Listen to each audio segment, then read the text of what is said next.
raise taxes, they could change the fiscal rules, or they could cut benefits for someone. I don't know, but yes, I just sort of. I think they will do all that because they're lacking any sensible plan. Everything you said they will do. They will change the fiscal rules, they will tax more, they will attack some marginalized social group because they have no plan. Well, Bill Maher can smoke on his show. This is for adults, like Club Random. when you put it as simply and bluntly as that. I'm trying to ease into this here. I'm trying to just like start the live stream without, you know, because there's nobody watching yet. It's like you start the stream and then maybe 10 or 15 minutes people find it.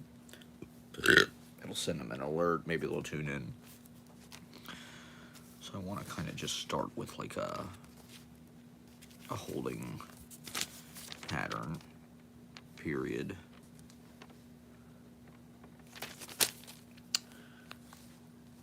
And warm up. And then get into it maybe in 5 minutes. I don't know if I can wait that long. See, I'm already starting.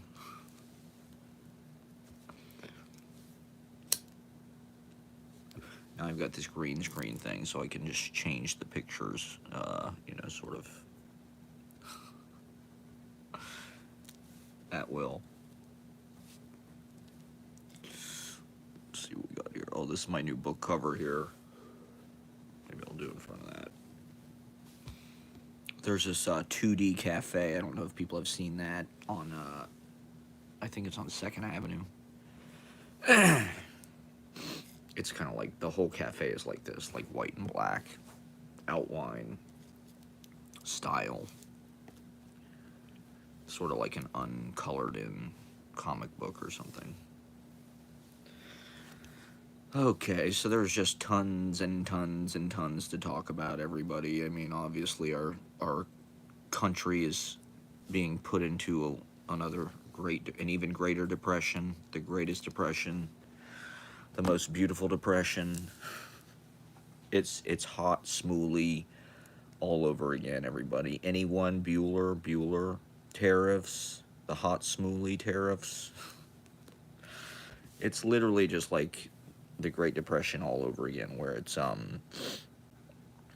Herbert Hoover imposed these tariffs, hot, smooly tariffs in like 29 or 30, which sort of instigated the Great Depression.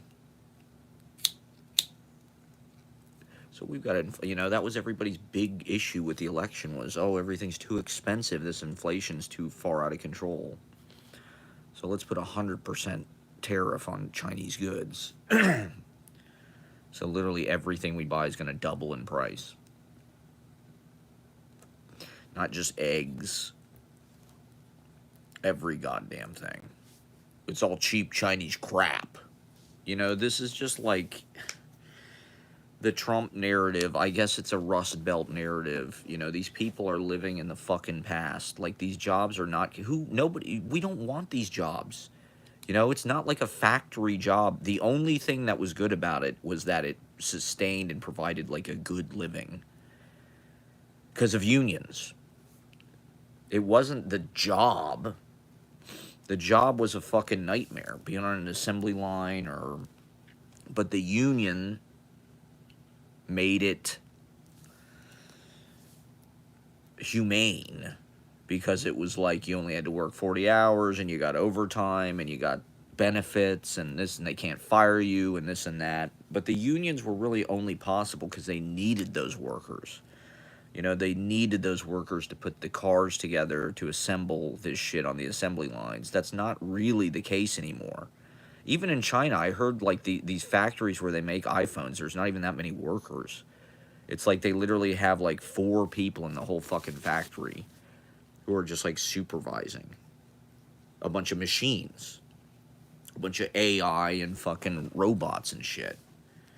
My brother, Jack, works like building, because one of the things about Columbus, Ohio, where I'm from, is it's actually going to really probably, I don't know if benefit is the right word, but like it's going to be a hospitable place to kind of the new way of doing things because it's so flat. The thing is, like, he works in these warehouses where they build these AI fucking robots that it's like Amazon warehouses or something. That, you know, he said there was this one machine.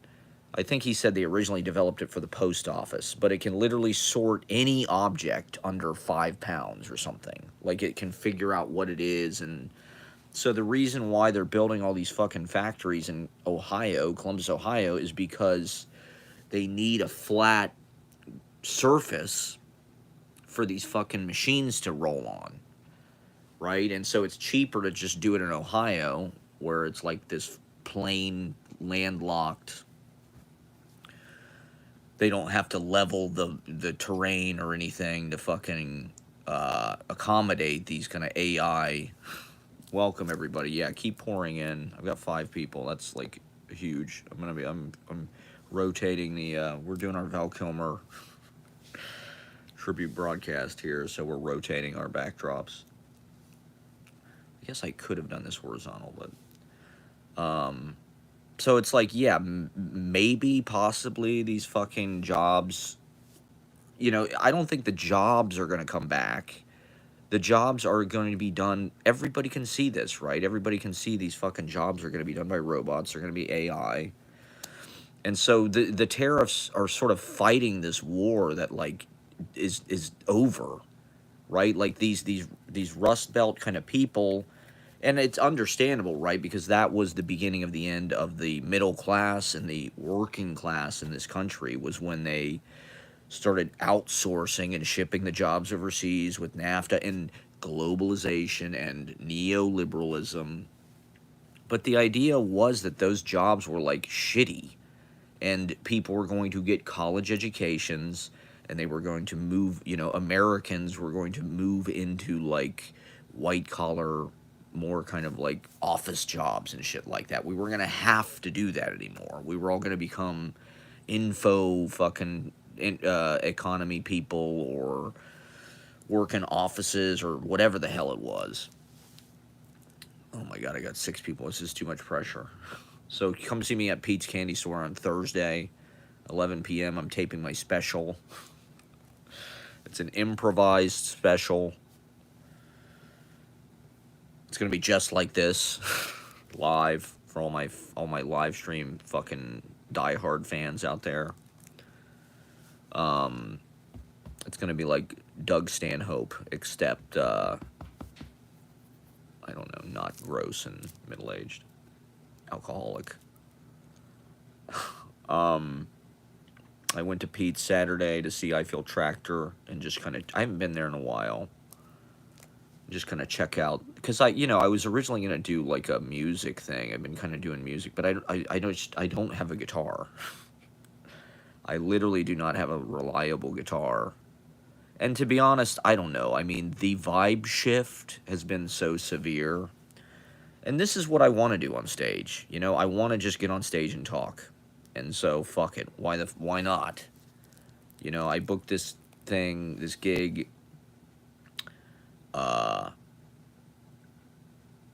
Thursday at 11 o'clock. It's a good time slot. I guess I'd like to do something a little. Oh my god, I've got 11 people watching. How the fuck is that possible? Is it because of this fucking Val Kilmer backdrop? Yeah, it's our Val Kilmer tribute show, everybody. Mad Mardigan. Pour one out to a real one. Jim Morrison. We only have so many faces in our pockets, right? That's what Marlon Brando said. Val Kilmer had a lot of faces. A lot of characters. He had a leading man kind of aura and look, but he had kind of character actor chops. Okay, so I had 11 people watching. Now I'm back down to 5. Who are these people? Are you strangers? Are you new to the pod? I have to turn my chat off because Ashley is still in San Francisco. She'll be back Thursday, just in time for the gig. It's Masters Week, everybody. Maybe we'll talk about the Masters tournament. The golf tournament. That's really kind of the herald of spring. when the PGA Tour returns to Augusta National Golf Club.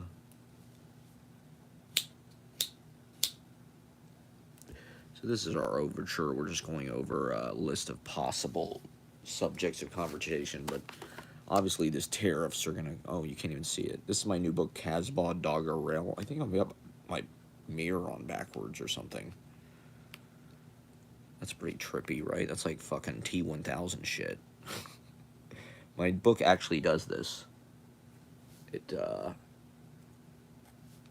becomes the background. It's actually a feature of the. Okay, there go all my viewers. I had 11 people watching. That must have been a glitch. Must have been a glitch that I had 11 people. Well, let's try the cartoon background. It seems like people like the cartoon background more. So, this is original artwork. I drew this at Washington Square Park the other day.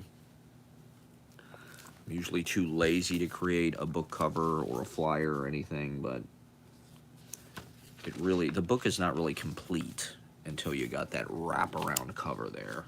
So, all of my TikTok videos have been telling me that I'm about to just, like, have some kind of major breakthrough.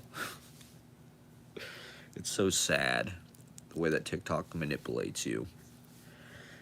But it's like, oh, you've been, the astrology and, you've been struggling for so long. This is your time. You're about to have money come in, and you're about to have success, and you're gonna become this, like, world fucking blah, blah, blah. So the fake Chinese propaganda app is, I don't know, feeding me false hope, because I guess that's what I want to see. Something is just going to come in and, like a wand, it's just going to fucking change my life. And I'll suddenly be able to afford an apartment. Wouldn't that be wonderful? Just to be able to afford, like, anywhere to live. Wouldn't that be incredible? I will say that I think, like, this stock market crash, like, fuck it, who cares? It's not gonna, I mean, it probably, in some trickle-down way, will affect us, obviously, but, like, these tariffs, I mean, I don't buy anything anyway. I've been poor my whole life. I'm a fucking millennial. I've never had money. I don't even buy clothes. Like, I literally don't buy anything. My computer's from 2012. My phone is from 21, I think. 21 or 22. Apparently, iPhones are going to go up to, like, $3,000. I just don't know what these billionaires thought, all these fucking tech assholes who were at the inauguration. Like, what were they kissing his ass for? Like, isn't this just, like, look how much Apple's stock price has gone down because of these fucking tariffs. And, like, I don't own any goddamn stock. So what the fuck do I care? I'm glad to see Dave Portnoy lost $20 million. Lost $20 million bucks. And he's still, like, I still wouldn't vote for Kamala. It's like, you're a fucking retard. It's just, it's like, it's so depressing learning that Dave Portnoy, like, literally has that much money. The fact that, like, that's only 10% of Dave Portnoy's net worth is, like, so sad and disheartening to me. Like, Dave Portnoy has got, like, over $100 million. Like, what world is this? That somebody like that is that fucking rich. And my net worth is, like, nothing. 4 figures.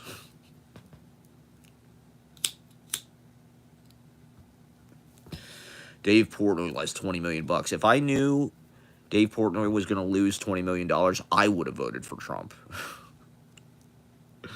To me, that, you want to talk about class warfare? This is sort of like class warfare on the rich. They're all losing money. I think that's good. That's a good thing, Fuck them. Fuck the market. It's all fucking fake. It's all speculation. It's all hype.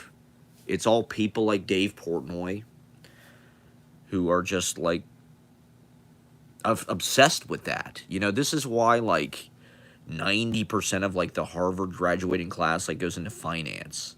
Because it's literally, like, the only way to... It's the easiest way. I mean, well, now there's crypto, I guess. So you don't even have to actually know like the market. You can just invest in like fucking GameStop or any kind of dumbass like meme stock, or invent some kind of rip-off fake shell currency like Trump coin or whatever. You don't even have to have a fucking company anymore. You don't have to make anything. There doesn't have to be like the pretense of like value anymore.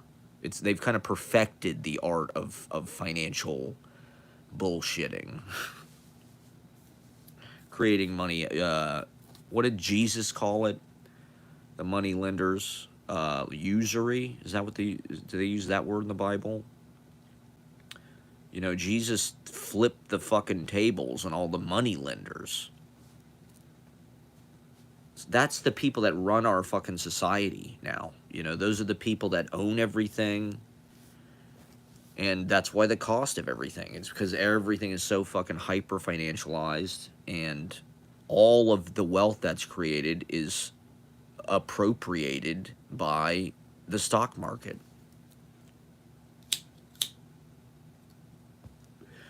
You know, the working class, the middle class in this country was destroyed. I was just watching this thing about Nixon, 1971 or 72 or 73. And it's like, I lived through NAFTA and shit, but like I was very young. And so I think it's now like everything, the Republicans have kind of made like Democrats own this like globalization neoliberal thing where it's like everybody thinks that the Democrats are responsible for NAFTA, and it's Bill Clinton's fault that all the manufacturing went overseas, and it's like that was a long process, and unless you live through these things, like history sort of loses track of the details and all the nuance of the situation. So looking back, you're just like, oh, okay, it's Bill Clinton signed NAFTA, so he fucking did this. The Democrats did this. You know, the Democrats are responsible for why the Rust Belt is the way it is, and that's why nobody voted for fucking Hillary. The blue wall, which is not a fucking wall at all. The blue wall is never held up. And that's like this narrative with Bernie, right? Like Bernie is more of a champion. He's more kind of outspoken about unions and labor and helping the middle class and shit, working class, helping people get benefits, helping people get health care.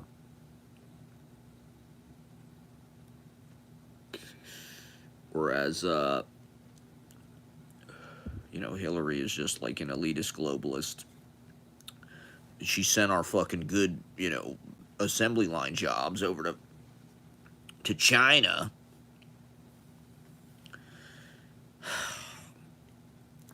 And now, I mean, everybody is sort of scrambling to figure out what the fuck these tariffs are actually for and what they actually do. I don't even think Trump understands them, you know, because I think it is true. It's like the largest tax increase in history. We're just warming up here, people. The first 45 minutes takes a little while for the DMT to hit, to ride the snake. Ride the snake. And I know this is just word salad, okay? This is a salad bar. I'm so sick of people saying bars. Bars. Come up with something more original to say. Bars. This guy's got bars.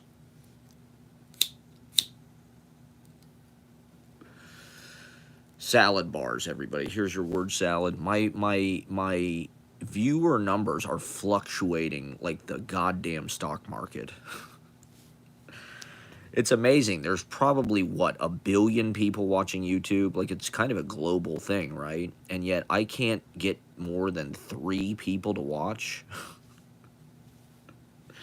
How the fuck is that possible?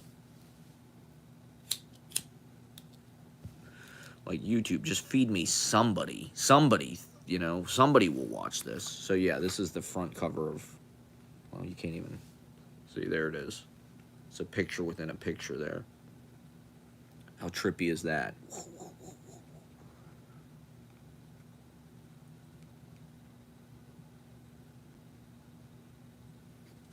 Psychedelic, man.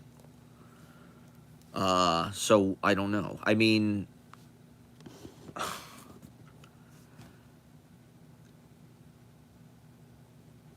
it seems like it's gonna be dark. You know, I mean, we've been in like sort of a recession before in my lifetime a couple times, and definitely like the last few years post pandemic have already felt like everything shot up in price, and it's a little bit harder to make ends meet, and rent, right? Its cost of living has exploded, and kind of the quality of living has gone down. And small businesses went out of business in the pandemic. And now it's only going to get like a lot worse. This like is going to supercharge the recession for no fucking reason. Like these tariffs are not going to do what he literally said.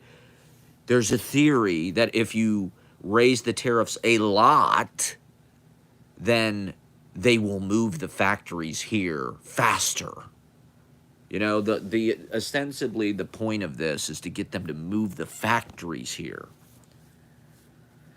But he doesn't understand that like these supply chains are global, the minerals and shit, right, for these superconductors or whatever the fuck it is, lithium for a little phone addiction batteries. Those are all imported. They don't come from here. They can't make it here, right? That's part of the beauty of globalization. You know, I think in some ways like a lot of these policies of sort of the neoliberal or whatever order, the sort of US led post World War II order, like the intentions were good. So maybe, you know, the idea is to sort of like share the wealth. I mean, even though I guess it's used to like create dirt cheap labor for US multinationals to like just they don't you know, they can avoid paying the working class union labor in the United States. They can go to Vietnam, they can go to China, you know, where people have no rights, and get people to make Nike shoes or soccer balls or Kathy Lee Gifford fucking clothes for Kmart for 13 cents a day. Sundown on the Union. But what's made in the USA sure was a good idea till greed got in the way. You all know that one. I think people like the cartoon backdrop. That's what it is. Here we are live from Washington Square Park, everybody. One Direction is going to do a pop-up concert any minute now. I'm doing my live interviews. This is my live Washington Square interview show. Oh, tell us about your fit.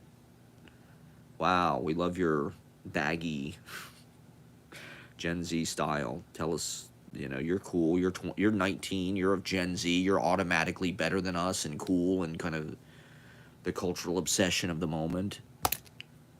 I think with Gen Z, we're just finding out like how stupid it is to just like put people on a pedestal just because they're young. Like our culture, they're so fucking snobby and like judgmental about it. You know, like they use the, oh, you're a millennial, you're old. It's like unk status. Like that's just you just have value because you're 20 years old. And I think they're going to learn the fucking hard way that like that's not really, you know, the values of our culture have kind of become like more superficial or something. The way that people are given value, it's more about like, okay, you're Gen Z or you are X, Y, or Z identity presenting on, you know, Instagram or whatever. So you're just like automatically cool. It doesn't really matter like if you have a personality or it's just like, oh, you're a white guy, you're fucking lame. You're a piece of shit. Oh, but you're millennial. Oh, you're fucking corny. We need unity, people. We need the generational tapestry. Well, I don't know what to believe. My numbers are fluctuating wildly. Maybe I am gonna blow up. Maybe the astrology TikToks were right. Look at this. I've got 11 viewers. I don't even know what to do other than comment on it. Get my book, Cosmo Doggerel. Come see me at Pete's Candy Store. I'm just going to kind of talk around in circles here. Hey, the president does it. Why not? Why not us? I'm no Hassan Piker, okay? I'm sorry. I do hope AOC primary Schumer. Fuck him. You know, like, what are the Democrats waiting for? Why aren't there more AOCs? Why aren't there more Luigis? Americans think they can just hide out in, like, their status quo, which for most of my lifetime has been pretty comfortable. We've been appeased with cheap Chinese goods. You know, that was the idea. That's why these tariffs make no sense, because it's like we don't really want to trade balance with them. The idea is they make things that we, like, enjoy, and they're cheap. We don't have to work manufacturing jobs. We can be professors. We can be woke professors. We can be woke creatives. AI, I mean, that was the coolest job to have for most of my adulthood. You know, when I was coming out of college, it sort of coincided with Mad Men, let you be like a creative. You know, that was, if you knew how to do anything on Adobe, it's like you could get a job as a graphic designer. If you knew how to use fucking Photoshop, like, you were like in the cutting edge of like corporate branding, which was like the obsession of the kind of neoliberal economy. Everything became about fucking branding. And so it was like, I'm a videographer. There were copywriters. There were whatever, clothing designers. You know, people make stock music or whatever. Now all that shit is AI. You know, they've got AI that can do it better instantly.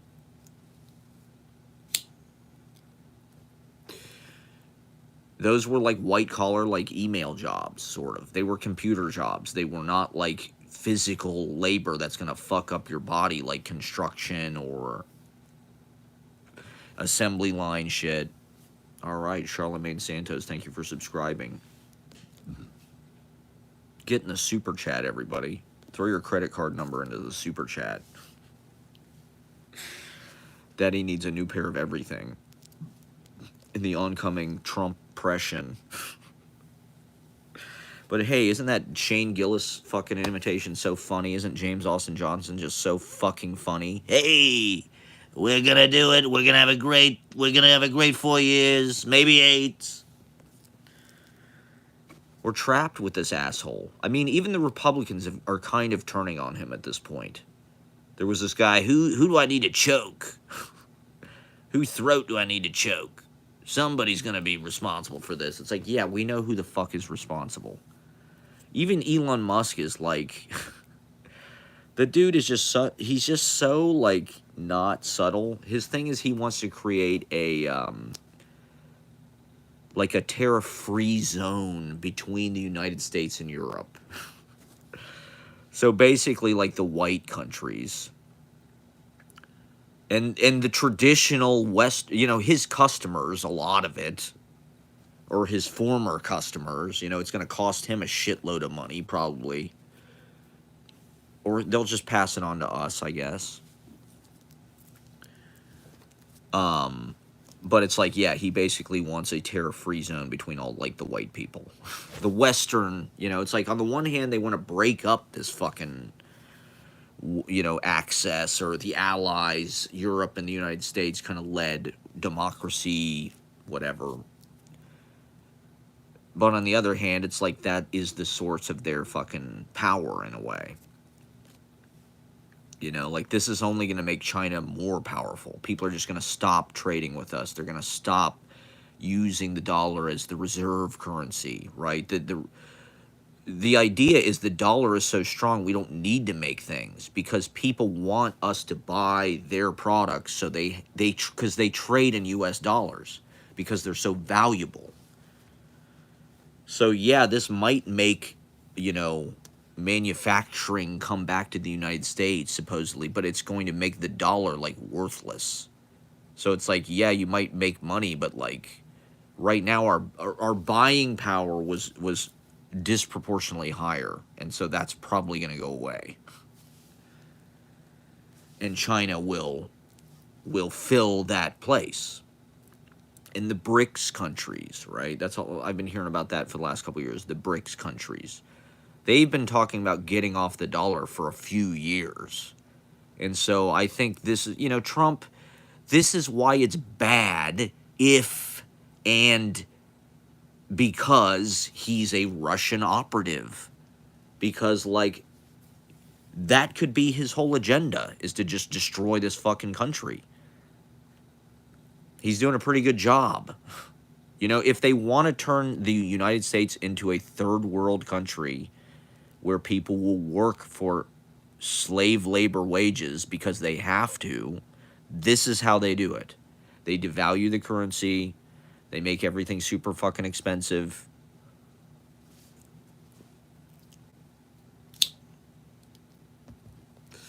You know, it's like we're not going to be able to spend our whole day on our phones because we won't even be able to afford fucking phones. What are we going to do?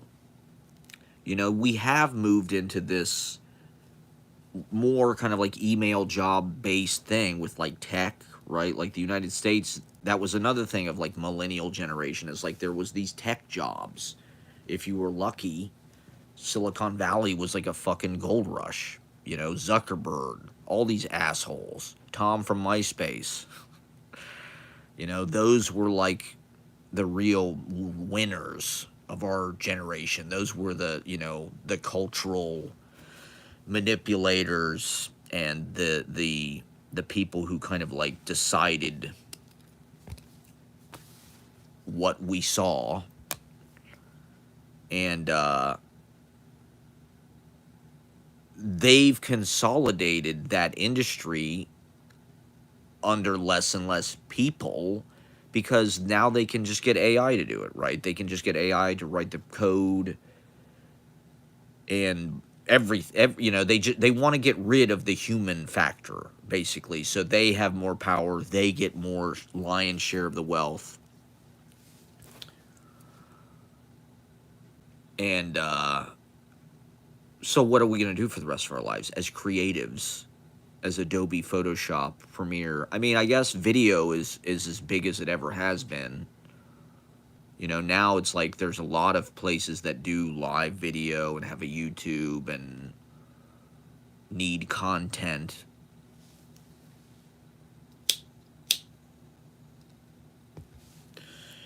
But it's also like they've applied these ridiculous economic principles where just like there's no safety net and there's no guarantee that you're even going to get paid for your labor. You know, now everything is like crowdsourced, and it's sort of like this meritocracy of like, well, you have to get views on the algorithm and find a way to make money that way because it's a meritocracy, and like the best content, the cream rises. You know, the best content will win out, and those are the people that sort of deserve to get paid, and the rest of us will just like be making content and for free and trying to sort of compete in this like giant marketplace of personalities, personal brands, yappers, hot takes. You know, what is the future? You know, are we all just going to be on our phones all day, like listening to takes, creating takes? Is that the economy, like Tim Dillon said? Are we in a grievance-based, like sort of, yeah. You know, the job that everybody wants now is to be like a fucking streamer. Or a influencer, right? Little kids in fucking high school and shit, they don't want to be doctors and lawyers. They want to be goddamn live Twitch streamers.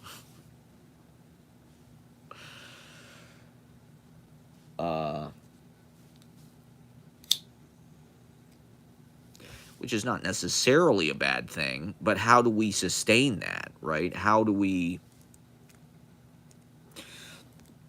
It's just like the things that are assigned value are such an illusion. We need to just break out of this like, the owner gets all the money, they get to call all the shots, we just accept whatever the fuck they give us as employees. We're independent contractors, or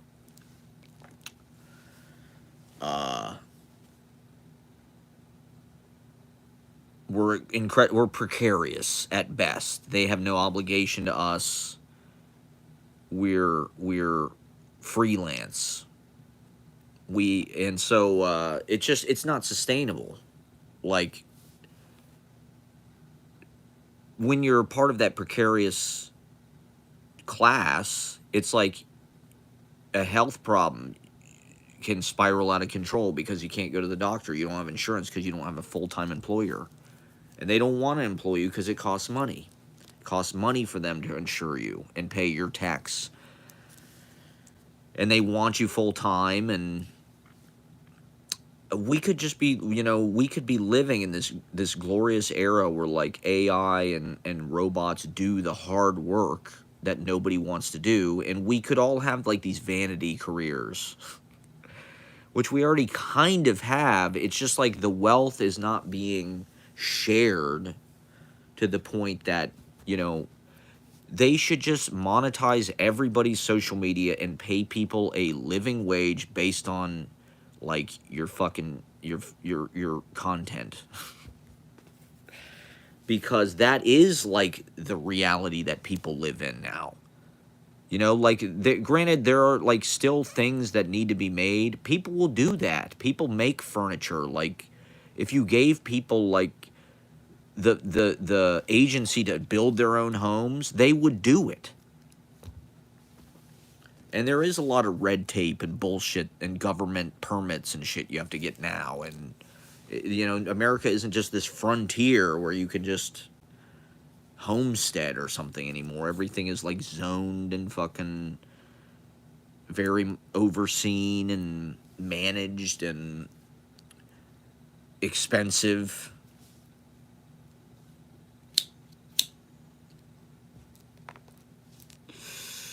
And, that is limitation on, like, the freedom of, like, what America is supposed to be about and shit. Like, there should be place for people to be innovative and, that regulation. There are regulations that are necessary, definitely. But that doesn't mean all regulation is bad, or all deregulation is bad. People should be able to just, like, enact their ideas. And, the internet is kind of a space to do that. If I was getting paid, let's say, $35 an hour to do fucking YouTube, like, I would be able to, like, actually work and invest and make better content for you people. But it's just like you're doing it for free until you can prove yourself. And so you're just in this, like, unstable, insecure, struggling, impoverished, work for free kind of position. Just let the robot, it's like now all these fucking restaurants are like ghost restaurants anyway. There's all these restaurants on University Place, like Panera. I think there's this place called Glazed. It's like a teriyaki, and it's like there's no counter people. There's, like, a screen. There's not even, like, a fucking, like, seating area. It's like it's like an Amazon, like, how they have the Amazon delivery pickup thing at Whole Foods, but, like, for food. It's like going and, like, picking up your food at, like, a locker or something. It's like you go and you order your Panera bread bowl, but there's no, like, funky sort of like 90s Frasier core pseudo Vienna cafe thing with classical music. It's like a fucking like a fulfillment center for like food. It's very weird. It's not appetizing. I guess it's just a way to pick up. But it's like, come on, put some sex into the restaurant, man. Like, you're going to pick up a pizza. It's like it's got a fucking personality. You can smell the pizza. You know, it's like this place, it's just like totally devoid. It's like this weird gray millennial robot warehouse of like burrito coverings. The fucking, you know, the branding, the logo, the design is all like ugly and shit. It's super like millennial, minimalist, sans serif. Wonder. That place Wonder. It's expensive. And it just doesn't seem like a place you'd eat food. It seems like some kind of weird like minimum security library or something. We're coming to you live from Washington Square. Let's try some other backgrounds, everybody, shall we? Okay, let's go with this for a sec. We closed out last night with our Doors tribute. I encourage people to go back and watch the open mic last night. It's live. It's on my YouTube page. It's under the live.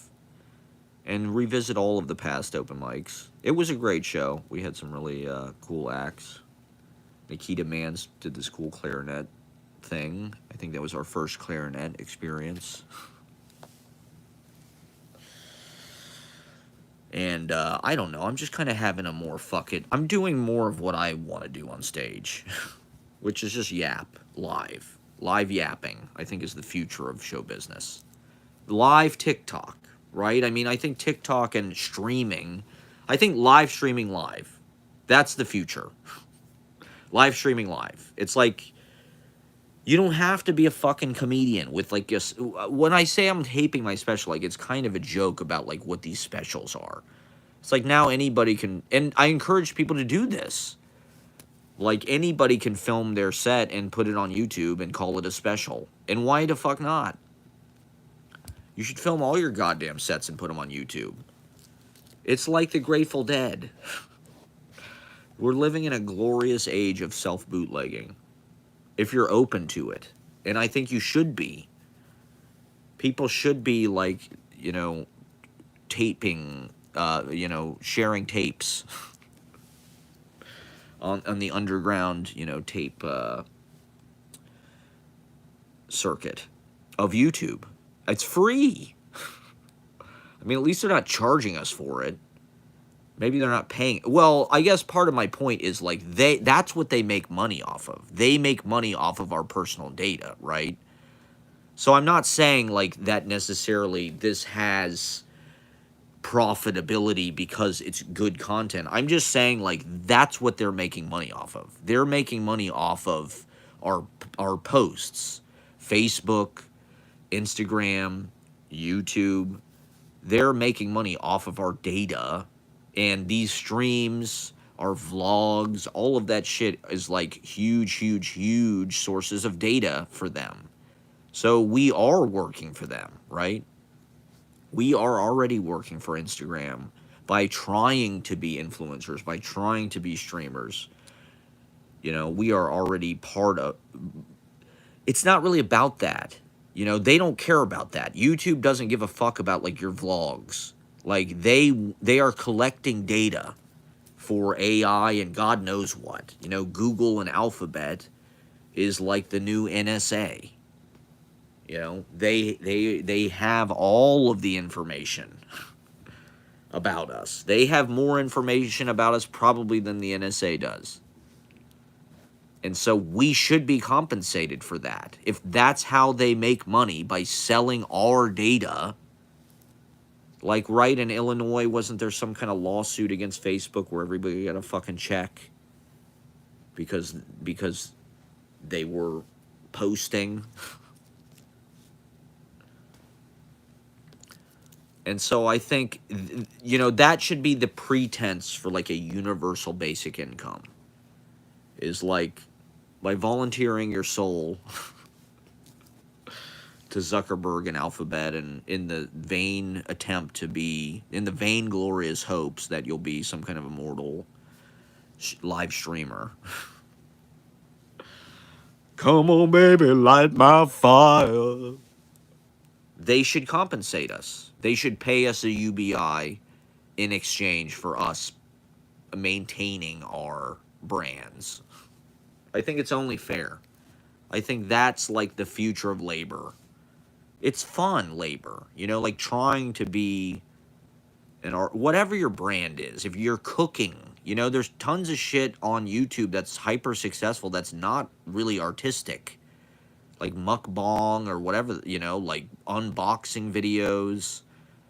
A lot of YouTube is just like home and garden television or something. It's like Bob Vila. It's like, it's not really like narrative or imaginative or something, or creative or fictional. It's like how-to shit, or and it's a great wealth of information, like it's a great way to learn. Just go on fucking YouTube.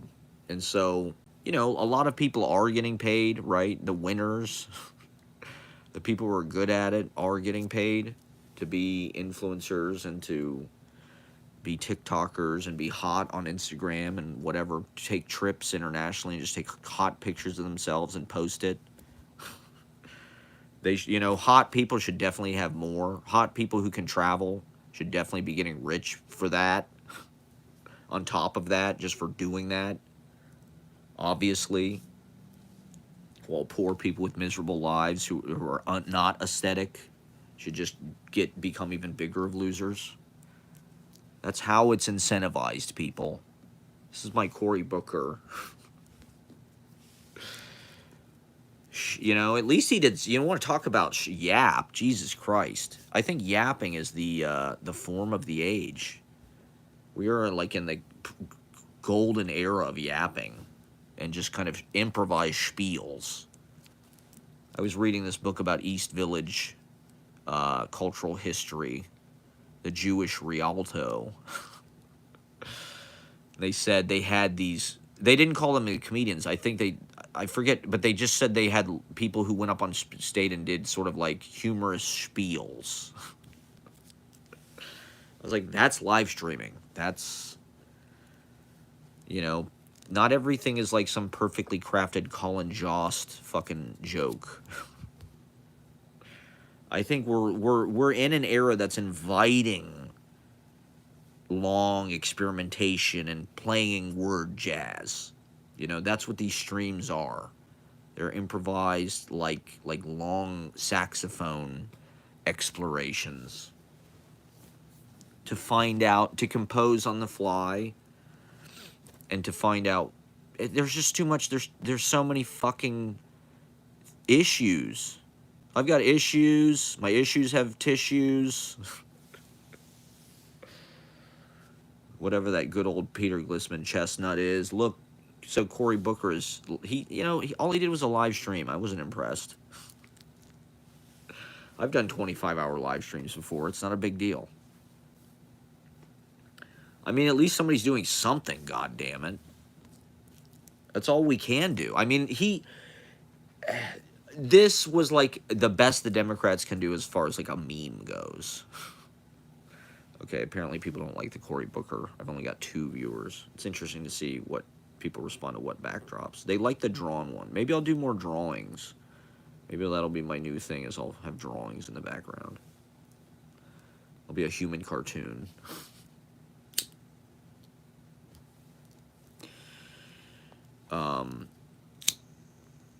Can I get some, is there some kind of app that will do like a waking life of your videos yet?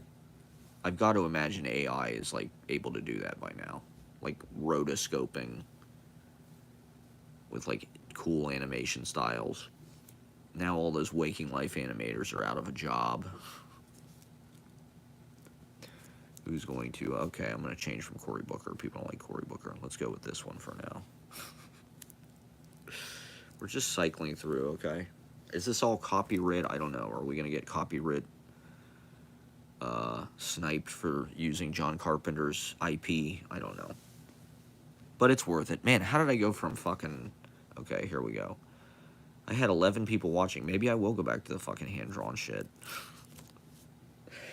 Who'd have thought people like the hand-drawn stuff? Oh, I did want to... This is a little bit... This is more personal. But, so I got these antibiotics a week ago.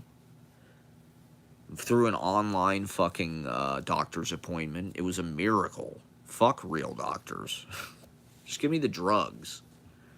It's so ridiculous that you have to, like, you know, especially if you don't have health insurance. You got to go in an urgent care or whatever, an emergency room. A lot of times people encourage you to do that. Just go to the emergency room and don't pay the bill. It's like, that's not very fiscally responsible. But if you don't have health insurance, it's like, and you're cheap like me, if you're incredibly cheap like I am,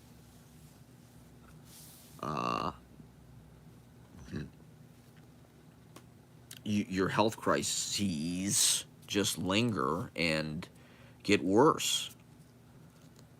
And so, you know, I've had this kind of like series of in-person dental kind of appointments that went nowhere. And to be honest, I almost feel like it's malpractice or something. You know, like I went to a doctor, I think last May, I went to a free clinic at Kings County Hospital. And it was okay. The woman told me to do yoga and to go to the dentist. You know, I wish she would have just written me a fucking prescription for antibiotics then, which is what she should have done, because this problem would have gone away a year ago. But instead, I've been walking around for a fucking year, literally on a leg that's like... I heard this thing about these guys who were in, I think, Opus Dei. Right? I think this is in the Da Vinci Code. Who's that guy? Paul Bettany or whatever? The guy who's married to Jennifer Connelly. He plays that guy. He's got this thing that he, like, straps to his leg that, like, has, like, teeth in it and, like, iron claws and shit.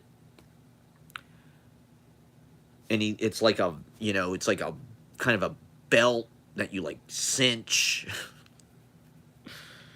But it, you know, the idea is these guys, these Opus Dei guys, are so religious that they want this pain with them all the time because it, like, reminds them of God.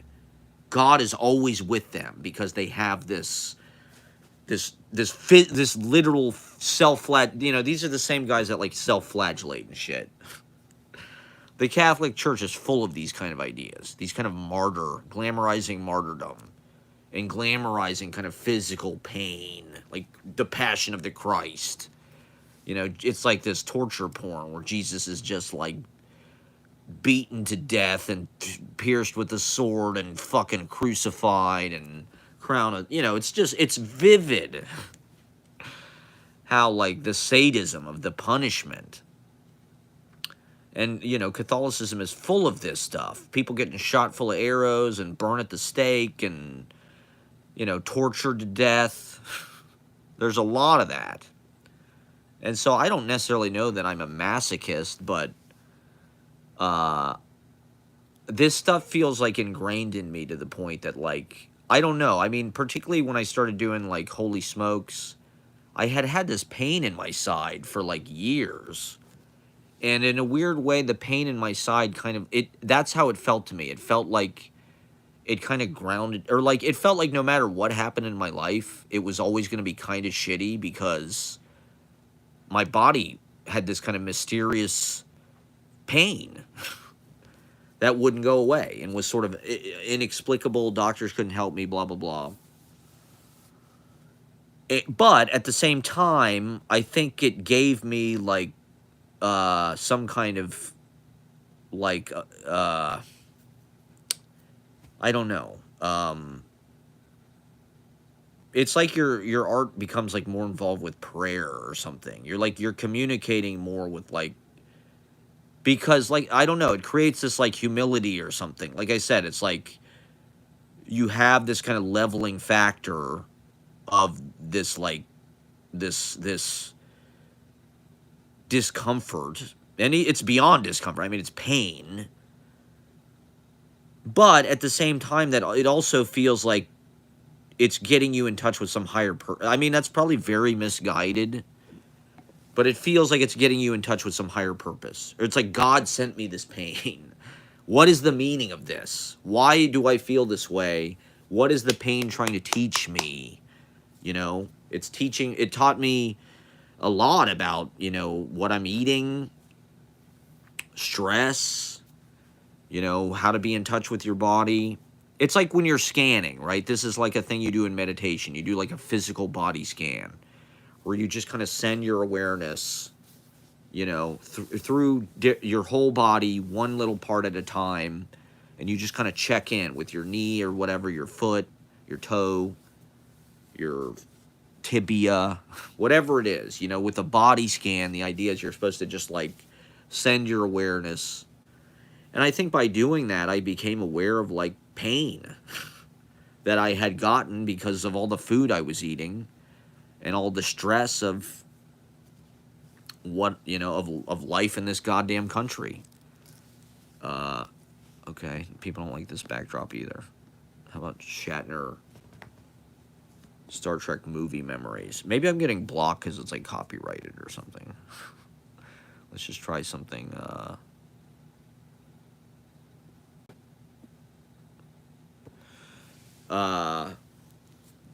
I don't know. I mean, it's maybe that's kind of medieval or something. It was mysterious. Pain is mysterious. You know, disease is mysterious, and so a lot of those are things that send you on these kind of like mystical quests, where you're just like, I'm going to all these healers. I saw this lady read my aura.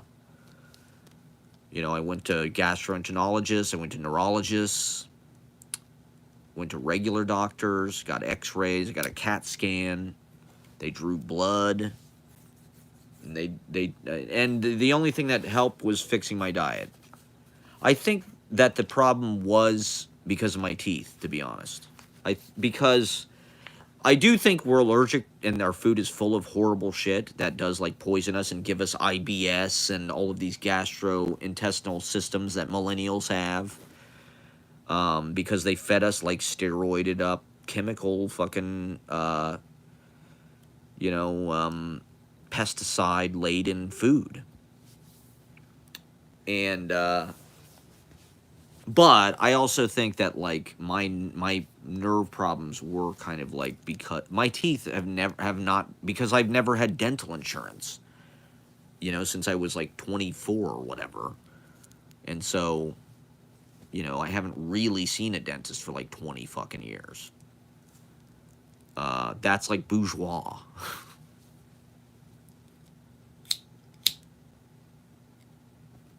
Luxury bones is what people call them. But they're not.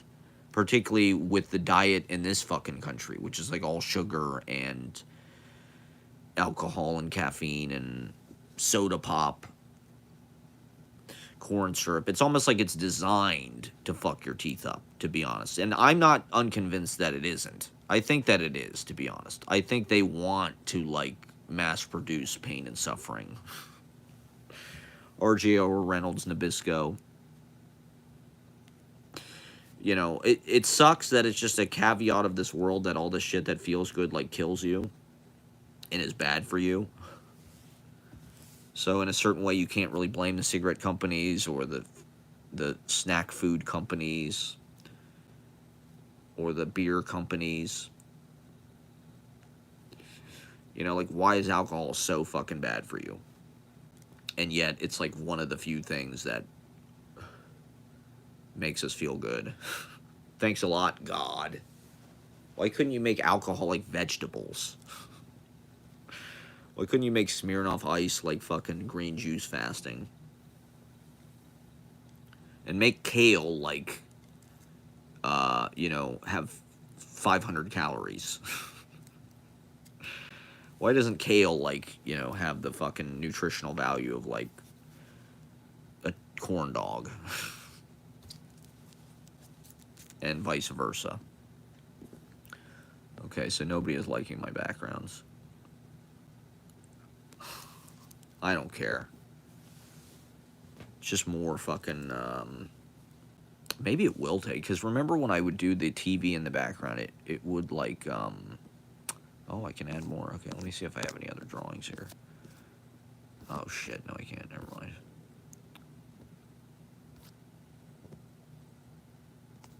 Let me get,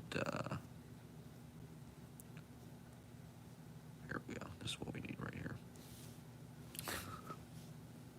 There we go.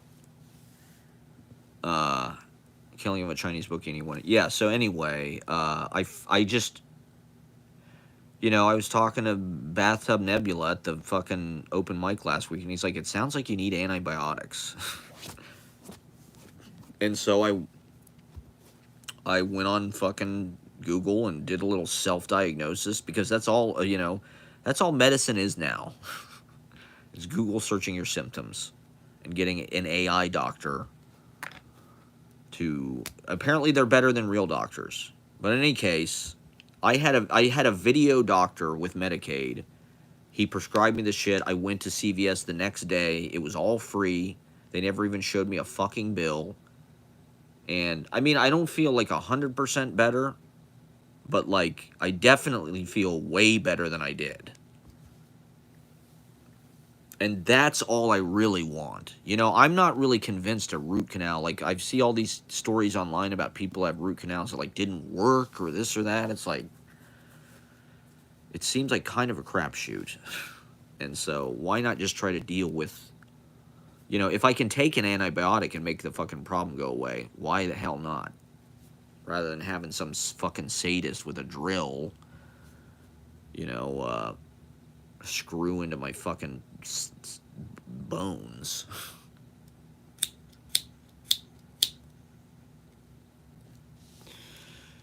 So yeah, I feel like one of these Opus Dei guys is my point. So these Opus Dei guys, the point is they walk around with these like these saw fucking torture devices like strapped around their thighs as a way of like, they think it makes them in touch with God. At all times. It's important that they wear these like S&M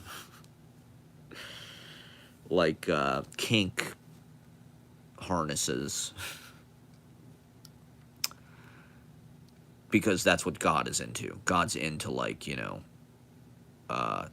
torture play and shit, hot wax and spanking and whips, flailing. You know, those flails, those leather flails. That's what heaven is. It's just an S&M dungeon. I mean, that's what the Catholic Church is. Basically, the Catholic Church was like this fucking private club for like pedos and people that go to dungeons and shit now. Oh, I did want to talk about Chappell Rowan, because I was positive about Chappell Rowan in the last broadcast, and so I Googled Chappell Rowan, and she does have a songwriter that helps her with her music. And I suspect he probably writes the goddamn songs, to be honest. That song, Pink Pony Club, it's just too cabaret. It's too, like, if you go to Don't Tell Mama, I think Pink Pony Club was sort of like Pieces or something, or like what are the clubs over on by Stonewall? What Duplex? You know, Pink Pony Club was sort of like Duplex or something, or any one of those like gay piano bars, which are amazing. I mean, don't get me wrong. That's what I'm saying, is like the musicianship is just like very high. Those guys, you know, with rock and roll, you can tell somebody who's sort of writing musical theater. You know, like I read somewhere that Bowie, the whole like Ziggy Stardust, that was supposed to be like a musical, which kind of, it actually makes perfect sense when you think about it that way. Like compared to rock songwriting, Bowie stuff is very advanced. It's not just like guitar chords. It's a whole like musical odyssey. It's like, well, that's more like, Sondheim or these Broadway guys, to be honest, Andrew Lloyd Webber or something, than and Elton John too. A lot of pop music probably has more in common with Rodgers and Hammerstein or something than and in a weird way, that stuff is still at the center of our culture. That's what's so interesting about New York at this moment, is like theater is kind of prohibitively expensive, but it's also like this cultural juggernaut with like Frozen and fucking Wicked and fucking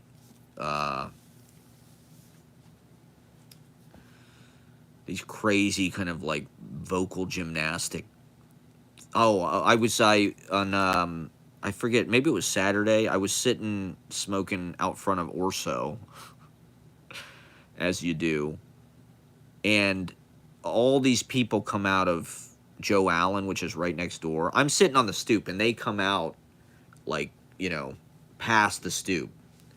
And it's like a big group of people. It's like parents and I thought I recognized this woman looked Desi. She looked like Indian.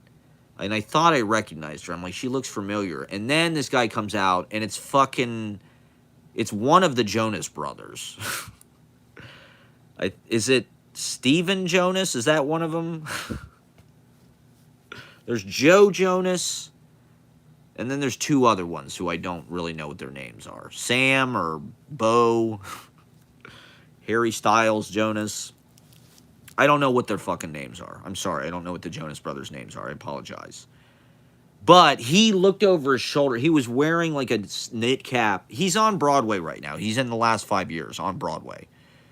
So I think it was opening night or something. I saw it on TikTok.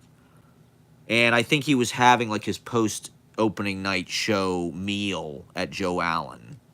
What a classy Broadway tradition that this Disney fucking child star gets to enjoy in the simulacrum of actual meaning and actual talent.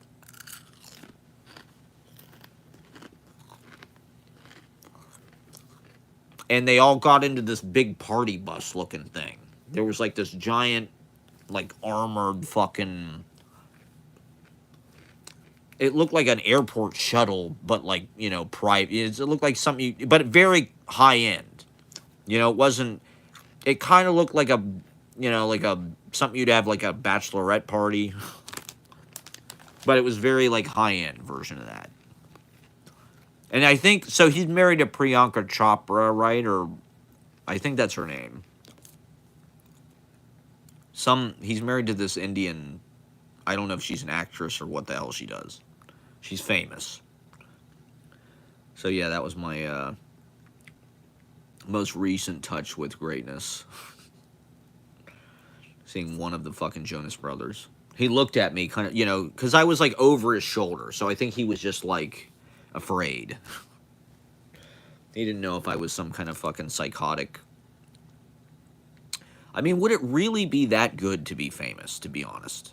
Would you really want, like there was this article with Bill Murray in the New York Times, and he was talking about how he can't just like walk down the street like he used to or something, like he used to be able, and it's like, he's like, that's gone forever. It's like, to be honest, I don't think I'd want to give that up. Like, all I do is walk down the street. I don't know if I could function, to be honest. Like, all I do is walk around. I guess I'll go back to this. Let's see if we get viewers from this again. People like the cartoon world. Maybe I should turn the chat on. Can I do that right now, or is it too late? Oh boy, okay.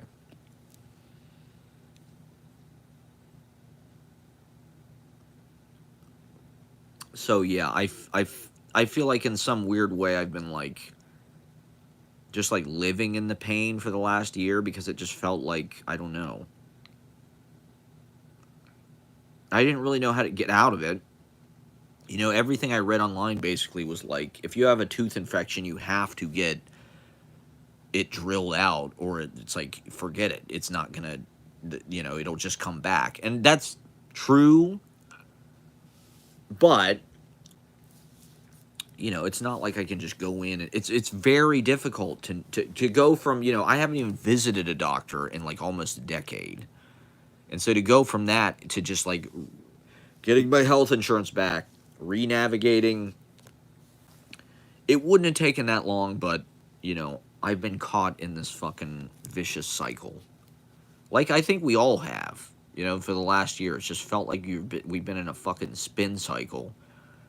And now, you know, who knows? I think Americans are used to like things getting better, and they're just spoiled. You know, people take the Democrats for granted. And they just think, oh, fuck this, you know, like eggs are too expensive. Yeah, yeah. I need my omelet. What the fuck? Are that many people eating eggs? I mean, I love eggs, don't get me wrong, but like, goddamn. I guess they are, but Jesus Christ, they're not that exciting. I guess they're the foundation of like, they really are the foundation of like American life.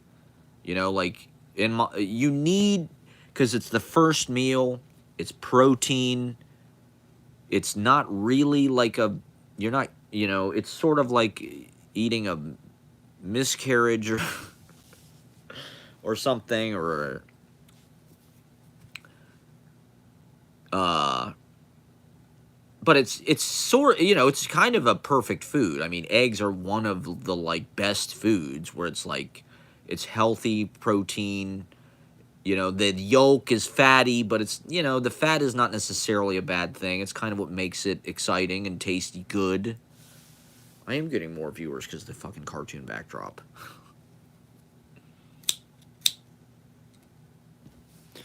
Interesting. It must be their fucking AI scanners or something. They see that copyright material and they're like, ah.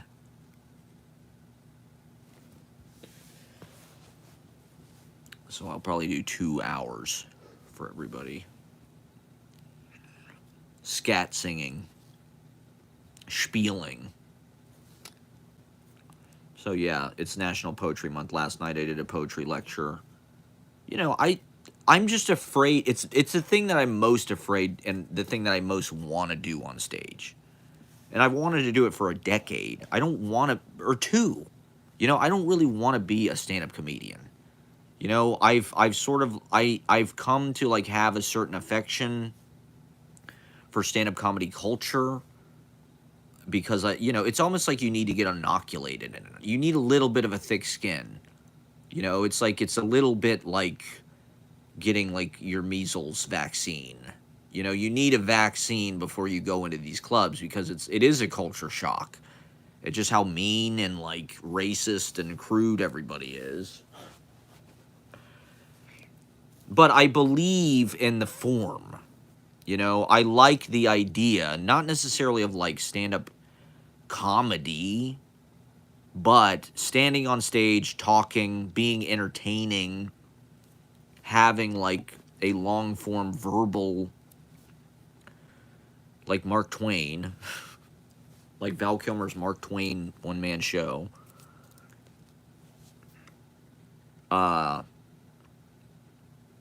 You know, I think comedy is like the commercialized version of that, where it's just like you need to streamline every expression, every thought into like the packaged product of like a joke.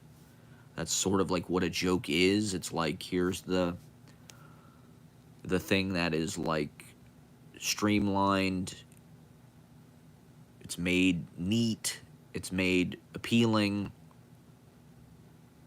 it, you know, it works immediately or whatever, it's fine-tuned.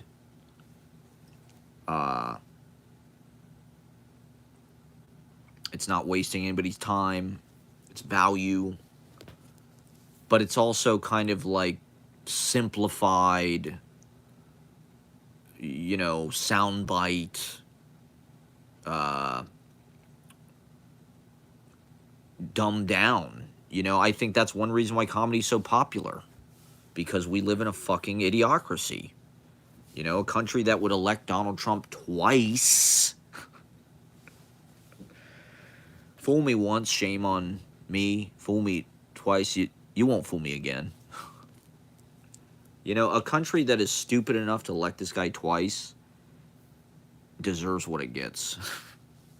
I think the first time, like, was like the desensitization. That was like the period of normalization. He didn't really do anything. And so we've had 4 years to be like, oh, it wasn't that bad.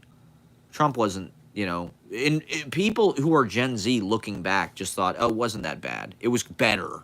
Things were cheaper.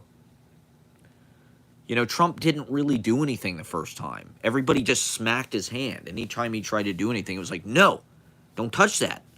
Now it's like he's actually doing his stupid fucking ideas.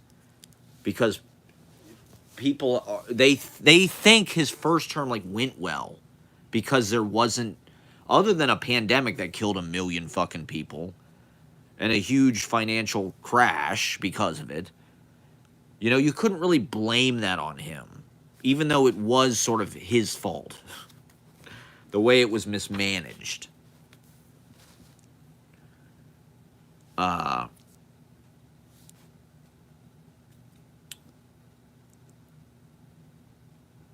So, yeah, I think people just sort of got...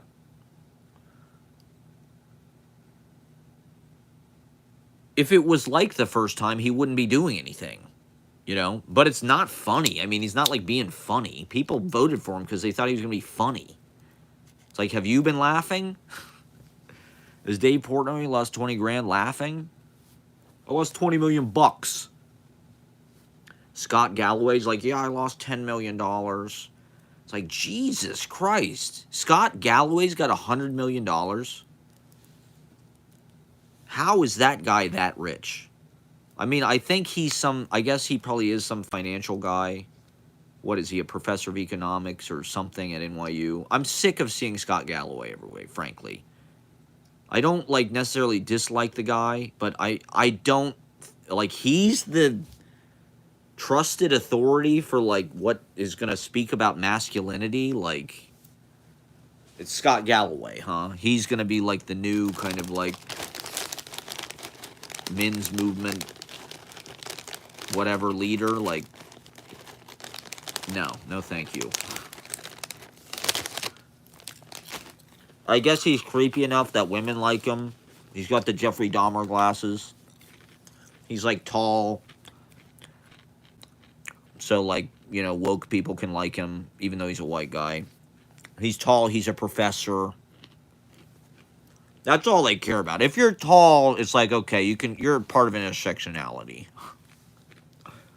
If you're tall, it's like, okay, you can come. You can be a part of the woke party. But if you're a short king, like, fuck off. Go be a stand-up comedian. Go be a troll under the bridge. But if you're over 6, then, like, okay, you're invited.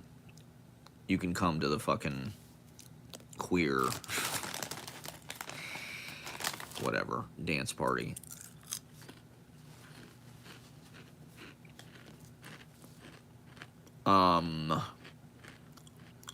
But yeah, I think the reason, I mean, look at these comedians that are like, who are the vanguard of this administration. The manosphere, so-called. They're all morons. It's like, because there's a lot of dumb people in this fucking country that listen to them. You know, dumb people want things to, like, be explained to them. That's what stand-up comedians do.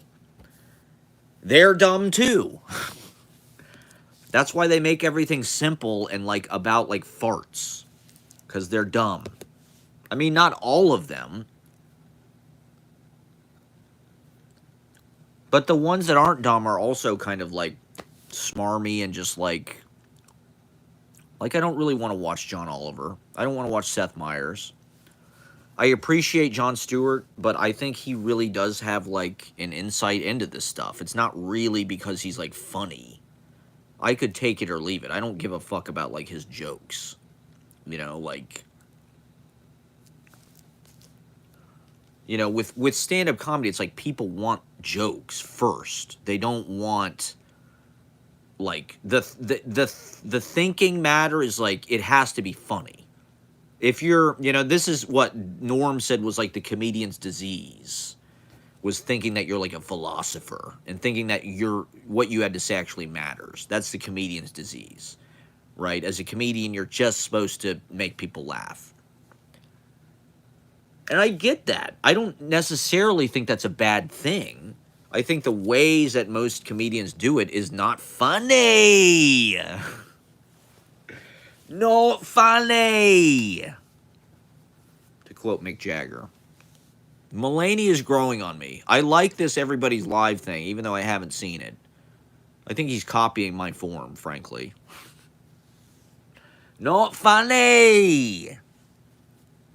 And I'm now that I'm actually listening to him, I'm starting to get like an appreciation for what he does, because I do think that there's like a subtlety, and like, I don't think he has takes either. He said he wanted to be a combination of Spalding Gray and Earthquake. I can see that. To me, like, I think it's an insecurity, or it's like a safety blanket that to make people laugh. Like, but that's not really what I mean, I think in an unconscious way, maybe I'm obsessed with that. Like, with audiences, like, I do need them to laugh. If they're just sitting there quietly or silently, like, I get scared. It's like you need that reassurance that, like, I don't know, it's confirmation of, and I think this is one of the reasons why comedy is like this really valued thing and really like popular thing in our society, is because like comedy and music are kind of like the two big live performance things, and because I guess comedy is like an indication of like intelligence, right? Like it's supposedly highly intelligent people or whatever that have advanced comedy. I don't know. It seems like everybody has comedy. Not that everybody's funny, but I think it's one of these like genetic thing where it's like some kind of secret indication of like, if you're good at that, it's like, the same way, like if you're good at sports or something, it's like it's an indication that like, okay, this person has really good, they have talent of some kind. Their brain, their way of like processing the world is like fast and indicates some kind of genetic like ability, not necessarily superiority. Everybody has different talents, not there aren't just certain talents that have a monopoly. Like, not everybody is brings something, right? Everybody has an ability. And to be honest, I don't even think there's dumb people. I don't think there's a such thing as dumb people. I think there are certain people that like abilities are better at whatever, articulating and sort of like, but dumb people have an aptitude in other ways, and like even these people that voted for Trump, it's like they're not really, if you look at their reasoning for doing it, it's like they're listening to podcasts all fucking day. Even with these tariffs, you're starting to see people come up with reasons why. Oh, it's short-term pain for long-term gain, or people are starting to come up with justifications for it. It's like they're not necessarily dumb. It's just like they'll believe things that aren't true. I guess that's an indication that they're dumb, but they have different aptitudes. I don't know. We need to find what those aptitudes are and find a way to like harmonize and utilize them, right? I mean, what does it say that like, I was looking at these charts that like the blue states completely fund the red states in this country. The New York and California alone pay so much into the federal government, and I think it's something like the 20 blue states, there's like a huge surplus to the amount they pay in, and the 30 red states, there's like a huge deficit to what they take out. And it's like, in a certain way, I don't know. It's like, how do we find value in the rural areas and from the dumb people? How do we integrate them with the elitist blue, white collar, college educated assholes who are kind of smug and condescending and elitist, sort of?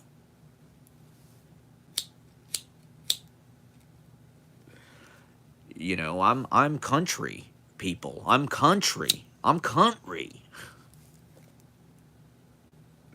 Get me to God's country, okay? I understand these people, okay? They're not all bad. They're just very, like, isolated. And so they can be manipulated very easily. But it's like, who knows? There could be fucking very intelligent people out there that are just not getting educated, you know? Just because somebody has a fucking southern accent doesn't mean they're dumb. And the condescension towards people because they're dumb is, like, part of the reason why Trump got elected. It's like, oh, you think I'm dumb? Well, fuck you. I'm gonna double down on how fucking dumb I am. Just to prove you... Just because you can't tell me what to do. Why should you? You know, that's not right. But, I mean, this is one of the reasons why I have an interest in stand-up comedy. It's because it's like, it's a public arena. We got to meet these people where they are. You know, like, there was this article in the New York Times this weekend, the style section, about this poetry reading they do at Red Room. And it said something about, like, the reading. I didn't get to read it because it's behind the paywall. But it said something about how the reading was a counter to the frumpy poetry readings in the outer boroughs. Which I'm assuming what they mean is, like, kind of like overly woke readings in Brooklyn. I'm assuming is what they're talking about. And maybe like I said, I didn't get to read the article, but that's what I'm picking up from that. It's like overly frumpy readings in the outer boroughs. I don't think they're talking about open mics and shit like that. I think they're talking about, you know, the poetry world, maybe more than anywhere else, has just been, like, completely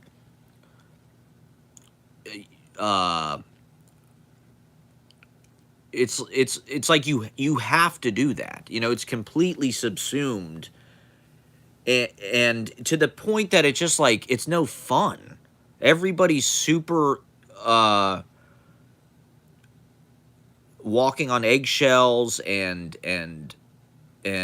afraid. That's been my experience, you know, ever since 2016 and Trump got elected the first time.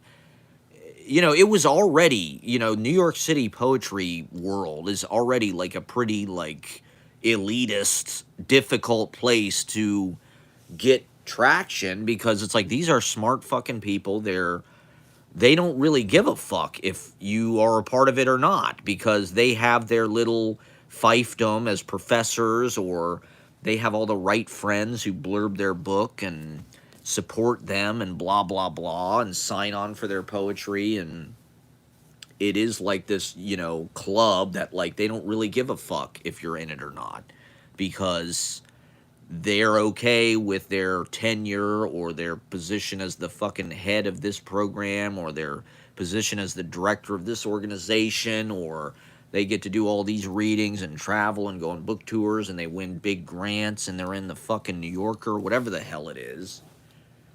And so they don't need you. They've got their little niche power trip. And the woke policies became a way of manipulating your way into those positions. They were, like everything millennial, hyper-careerist, married with, like, personal branding, social media campaigns, and Twitter. You know, all of the writers were on Twitter, like, completely micro-analyzing microaggressions, you know, and pronouns, and all of these little tests, you know, if you don't know how to speak this language, which you can only learn in, like, these elite universities that are hyper expensive, like fucking Bard or Bennington or any number of these, whatever it is, Mills College or Iowa Writers Workshop or Oberlin, or I'm not against these places, but like people want jobs there because they're super prestigious, cushy, glamorous jobs. Of course you want to teach at fucking, I don't know, Pratt or whatever. And so it's like, this is a way of weeding people out, and it's a way for ambitious people to rise because it's just obvious. It's like, okay, you're not white, so you're going to get the job, and bam, we get to feel like we're doing the right thing. But any case, even the readings and shit are like, I don't know. It's just like everybody's hyper, at least in the elite readings. It's very hard to feel comfortable and relaxed and have fun. I think that there is truth to that. Now, granted, some people have been having a lot of success and having a great time. And, that's okay. Good. I think that's cool. I think that, like, it has been a really amazing decade, because of that. I wish it wasn't so cutthroat as far as, like, the professional, jockeying and elbowing, and that's a symptom of just our scarcity in our society. There's not rent-controlled apartments where everybody can just live and fucking have, like, these, it's like you have to become a professor. Because what else are you going to do? You're going to be an Amazon delivery driver or build robots in a fucking warehouse like my brother? Climb telephone poles as a fucking cable repair guy or whatever? Like, no.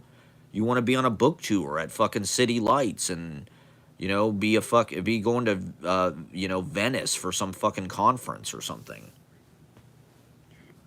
And doing your residency in Italy while you're taking a semester off so you can work on your fucking book. You're going to Yaddo or McDowell or Breadloaf or whatever. It's like, okay, well, you're getting literary credibility and approval. And so, I don't know. The comedy world is obviously the opposite of that. Where it's just like people say every fucking thing you are absolutely not supposed to say, which I don't like that either. That's also just like, what the fuck is wrong with these people? Why are they so fucking racist? And why do they want to lead with that? And why do they think it's funny? Why do they think humor revolves around that? There's plenty of ways to be funny. Maybe you're not going to, like, provoke some kind of, like, guttural belly laugh from a bunch of fucking lizard people. Bunch of right-wing lizard people. I was reading this thing about Daryl Hammond. He's like, apparently Daryl Hammond is, like, wild. He's like, oh, a hooker stole my wallet, and he's, like, waking up in his own puke. It's like, this is what these comedians do when they're on tour and shit. They have way too much money. Poets don't make any money. That's why you have to be... That's why this shit is so gatekept. Because there's no... it's not like comedy where it's just like... There's some big audience that you can make money off of. It's like poetry. It's like the only way you can make money is through grants or becoming a professor. Maybe if I don't even know. Like, if you're on Penguin... Like, how much does Alice Notley make from her poetry books? I wonder. Like, is she a millionaire? It's possible. Does she make 6 figures a year from poetry books? Like, maybe from doing readings at colleges and shit? But once again, that's academia, and academia, right, has become, like, it's like a mandate that, like, you not be a white guy. And that's understandable, but it's also alienating to a lot of fucking people. And it's maybe a bit of an overcorrection. It was necessary, I think, but the heavy policing around you know, the fear of getting canceled, right? That's every, like, it's, you know, that was every white person's fear. You're going to get canceled for saying the wrong thing. You're going to slip up. You're going to screw somebody's pronouns up. And you're going to lose your livelihood. Like William H. Macy and Oleana.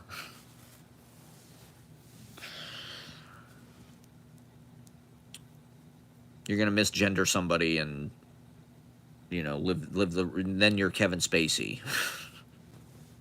You're going to be blackballed from your glamorous job at UMass Amherst or whatever with Peter Gizzi and fucking sucking Ben Lerner's dick. And all these Gen X people and boomers and old people, they get to feel, and elderly millennials like Ben Lerner, they get to feel woke because they admit a bunch of rich fucking international people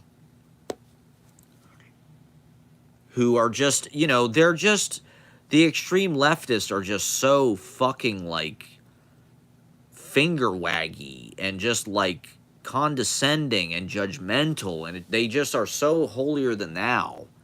You know, Chappell Rowan is like,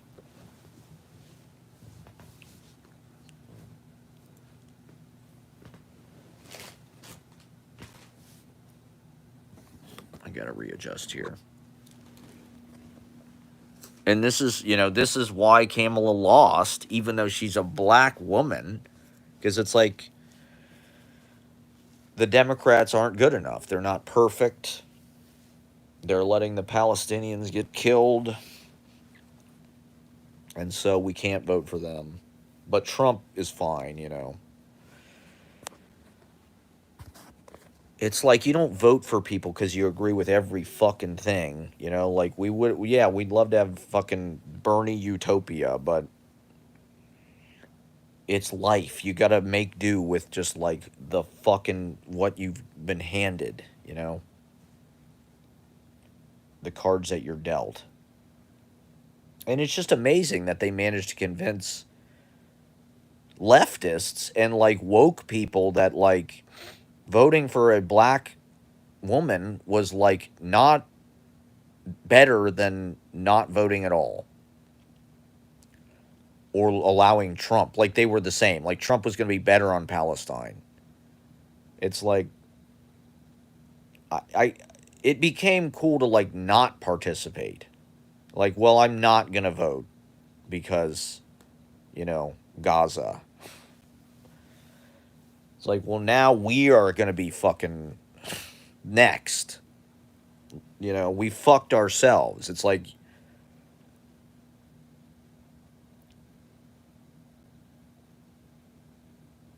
I don't know. I'm just so sick of the false equivalences. You know, people are not really realistic about, they just don't understand history. It's like there's never really been a better system than this. You know, part of the reason why these fucking European countries can be socialists and shit is because America does the dirty work. And we are like the father of all of that. You know, they copied our fucking style of democracy. And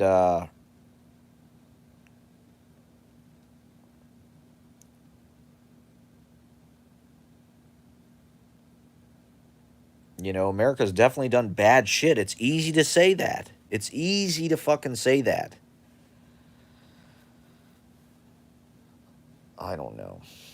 It's just like, you know, people get famous off the story of, like, the United States, like, fucked my country up. And that's why I'm an immigrant here. But then it's like they get all the jobs. Or they get special treatment or something. And it's like, I guess maybe that is our way of apologizing for destroying their country or whatever, but I don't know. I don't think it's that simple.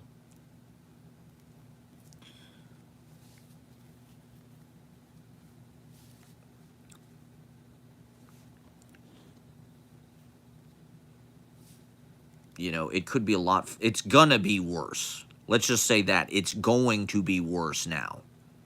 You know, the post-war American period was an exceptional period in world history. It was the summit of like you know, one of the closest things there's been to a populist democracy ever on the fucking planet at this scale. And like, you know, life is not fucking perfect, far from it. On a good day it's about 60% good.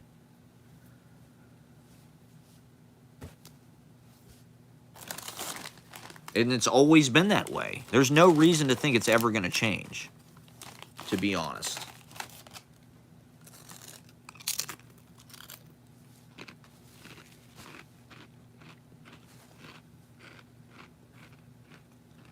I think a lot of the technology invites like a utopian thinking, but it's just not being utilized in that way. It's being used against us.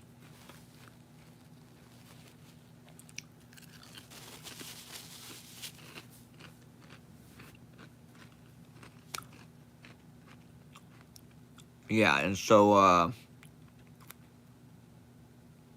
my utopian ideal is like stand-up poetry. That's what I'm going to do Thursday at Pete's Candy Store at 11 p.m. My stand-up poetry special. Only it's not going to be poetry. I think more poets should get into goddamn streaming and podcasting and into fucking comedy. I mean, don't become a stand-up comedian. I am not a comedian. Or I mean, I'm a comedian, but I'm not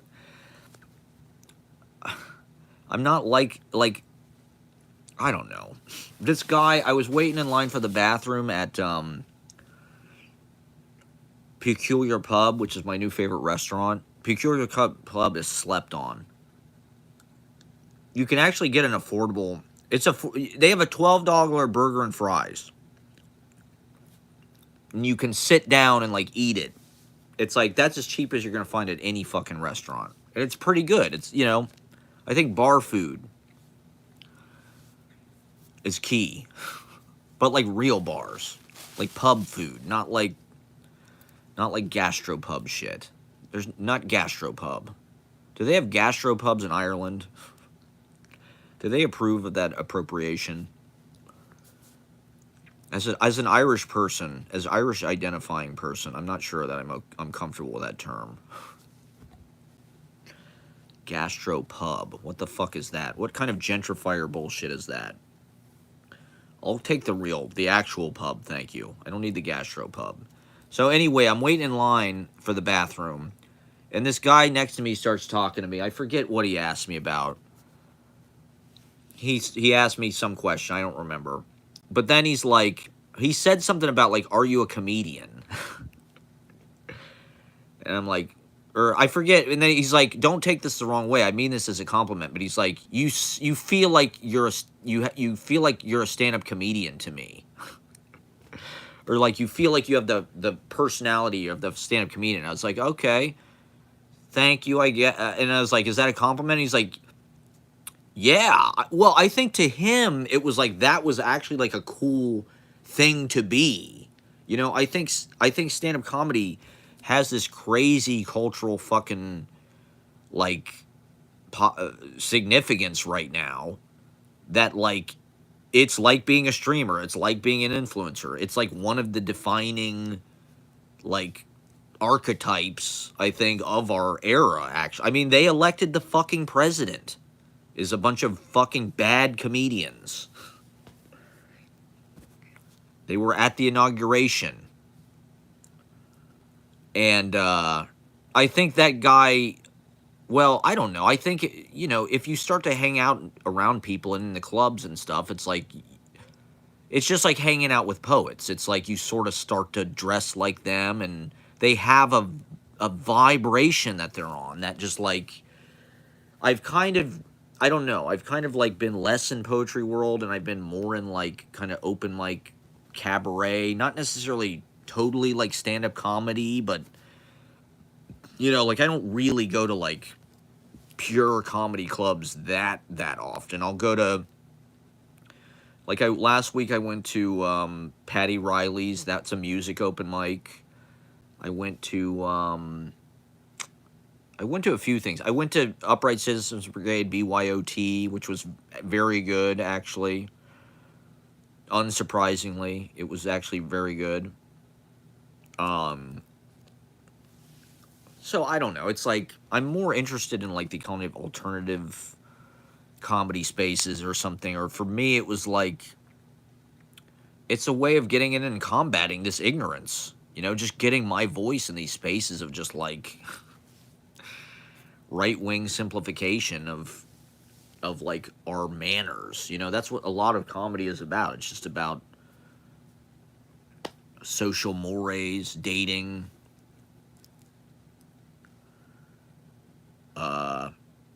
conduct, behavioral conduct.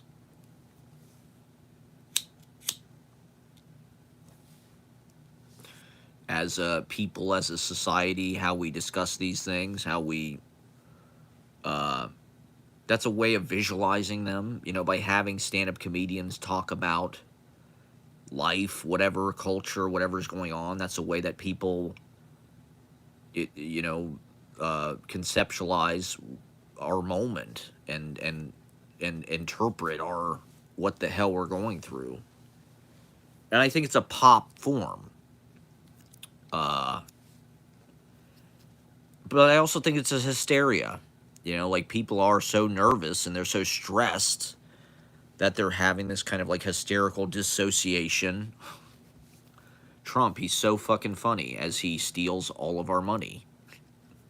Like that is the point. The comedy is the hypnosis, you know. The comedy is the sleight of hand. You know, Trump, his little YMCA dance. It's so fucking funny. I'm gonna vote for that guy because he's funny. A lot of these comedians did vote for him. They talk about it. Are they ever gonna understand how dumb that was? Like, it's become like glamorous to be like a fucking bully and be like a roast comic. You know, that's the thing. That's part of what I'm trying to reverse or like change. Have you seen that Fred Armisen character, the Nicholas? I forget his Nicholas Wren. He's got like a newspaper. He comes out like in an army jacket and all of like, and he basically just like has a bunch of premises and he kind of like that go nowhere. It's just like this, basically. I like TikTok keeps showing me these videos of this character. I guess it's based on Mark Maron. He goes out there with a newspaper and he's just like, yeah, I mean, the you know, tariffs, like, you can't do it. You can't do it. Like, it's you know, and I mean, we're gonna go to Mars, like, right? Am I right? It's just like he has all these kind of trail off. It's like a collage of trail off snips that just go nowhere and just have no. And I'm like, oh, that's kind of my live stream. That's kind of my form, actually. There's nothing wrong with that. We don't all need to be Colin Jost, okay? We don't all just need to be joke writing fucking laborers. I was looking at the Daniel Popick book, Fear of Description, the other day. It won some fucking prize. Maybe I should submit to these prizes. That seems to be like how things happen. You know, it's like you can actually win this stuff. You can win these fucking contests and like it can change your life. I mean, this book is on Penguin, for Christ's sake. And the thing about poetry is it's all gatekept. So it's like Brenda Shaughnessy picked this book. You know, it's like there's no I don't know, crowd of editors or something. It's just like this poet said it's good, and so it won. Like that's how Ashley's book won. It's like Eileen Miles said this is the best. That's all that matters. You know, there's no committee, there's no fucking board meeting, there's no fucking test marketing. There's not a bunch of fucking executives saying, well, what if Ashley, what if your book had more dogs? What if the character was a dog? What if the character was a talking dog? What if all the poems were by a talking dog, Ashley? Like and subscribe, you assholes. People are so stingy. If I was fucking, Nick Mullen, you'd like it. You pricks. You bunch of pricks. You prick bastards. There was this guy in Halo. We played Halo with in college. I'm sorry. I said in Halo. I meant in college. There was this guy in Halo. I'm sorry. I meant college. When we played Halo. That's all I did my first 2 quarters. For the first $6,000 of my college experience, all I did was play Halo. So basically, I paid $6,000 to live in a 1-room apartment with a computer and internet access and a dining hall. I think I had 22 meals a week or whatever. I went home every weekend. That's how big of a pussy I was. My parents came and picked me up literally every weekend.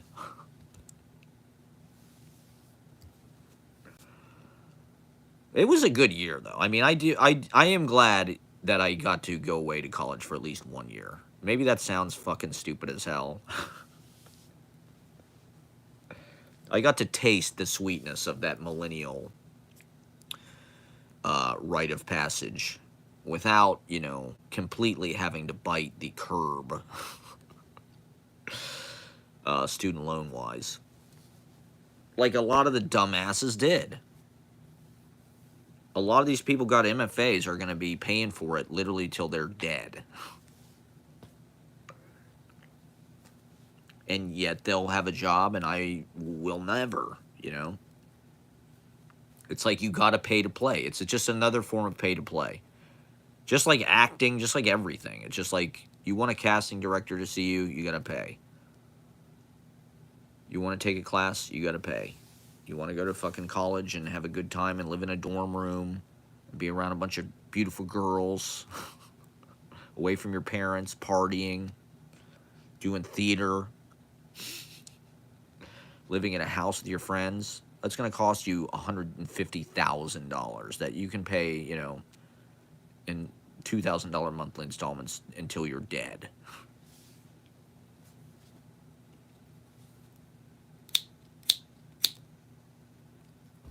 Unless you strike it big in the personality Olympics of the internet and somehow Scott Galloway has over $100 million.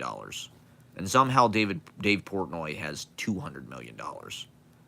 That, like, makes me nauseous.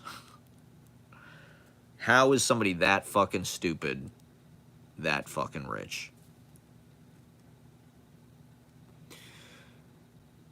Something is, what is the line? Something is wrong in the state of Denmark. Something is off in the state of... Something is rotten. Oh, yeah, it was a lot worse than that. Something is rotten in the state of Denmark. Something is rotten in the state of Denmark, people. And I think I know what it is. I think it's orange. It's Orange Tuesday, everybody.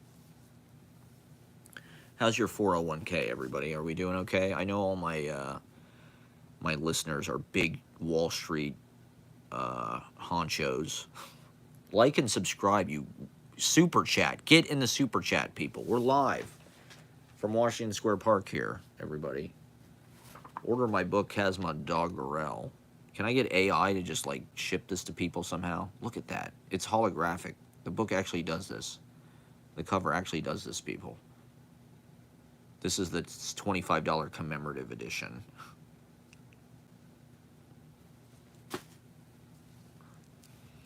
I thought I had a pretty good monologue last night about poetry, and I kind of tied things. It was, you know, it was the point. Part of the point of it is being spontaneous, without any pre-planned notions. But I covered Val Kilmer.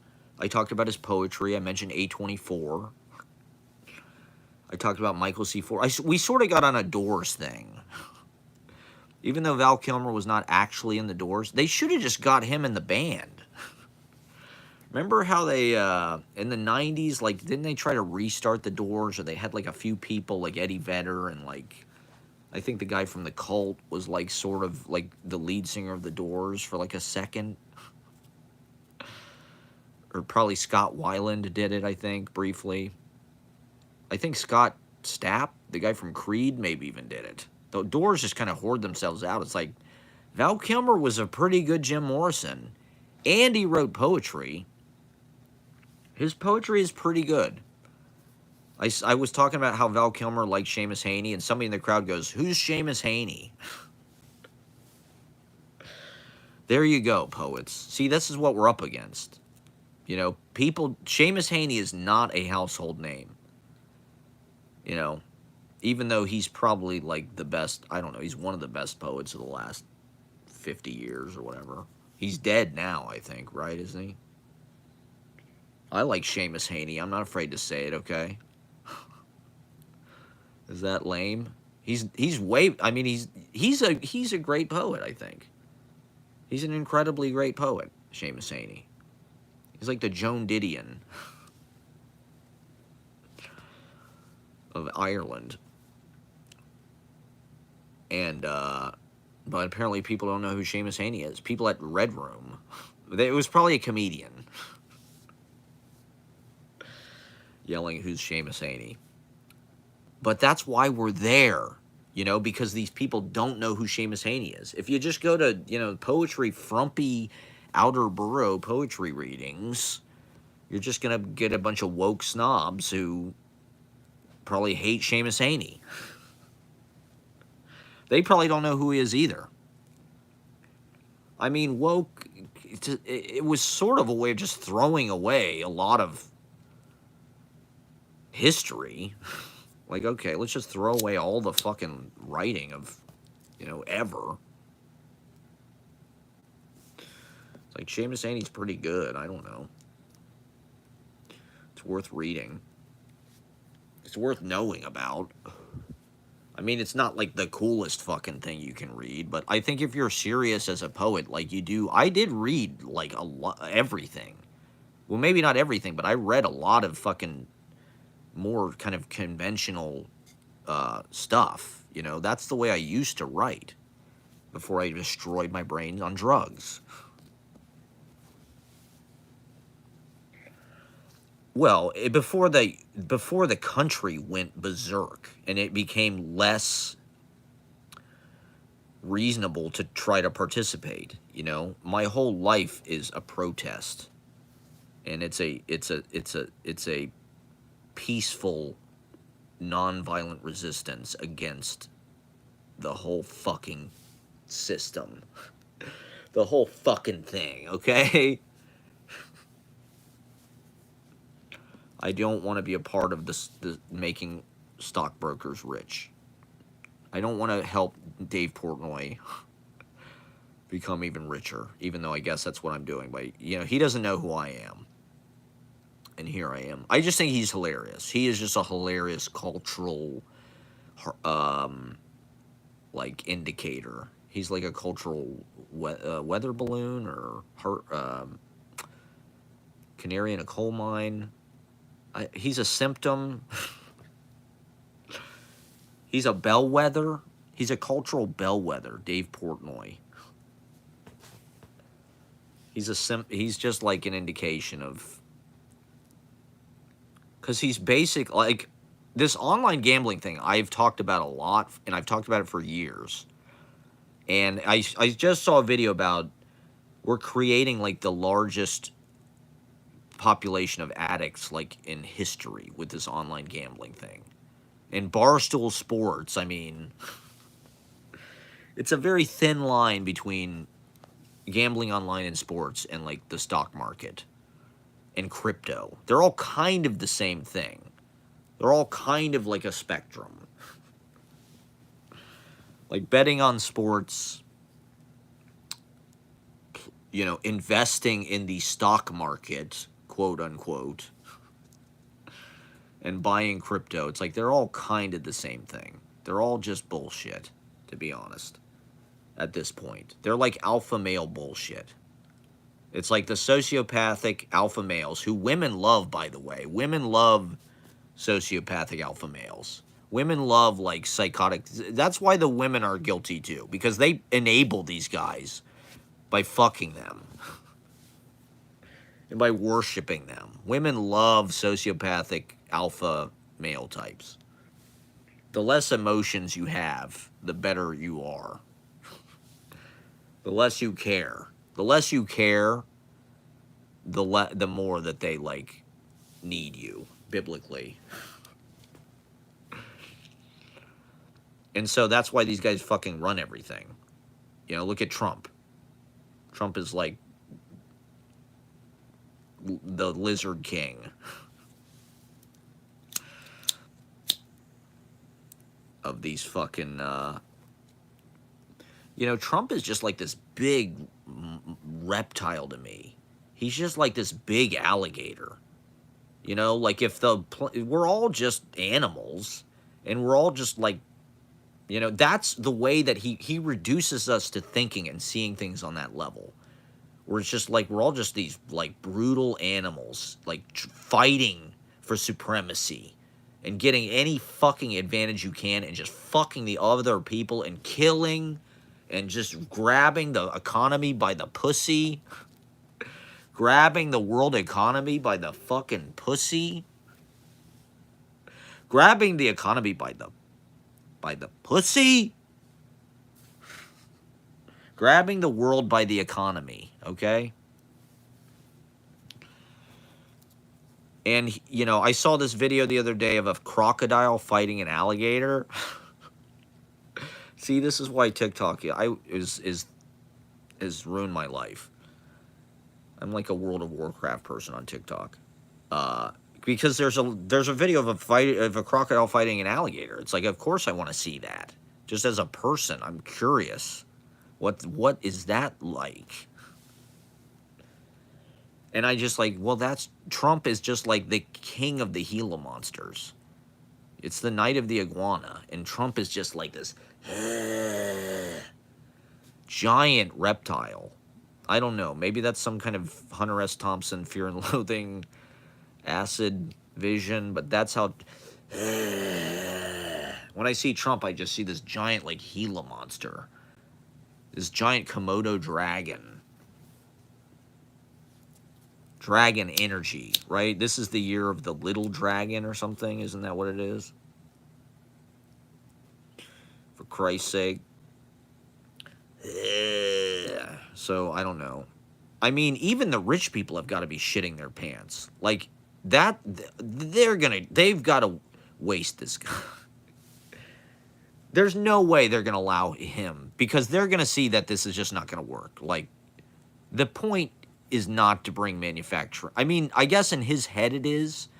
You know, maybe in some small way it will work. Like, even during Trump's first term, there were stories about, oh, you know, such and such car company is going to build a factory in North Carolina or something. It's like, shit like that did happen, to be honest.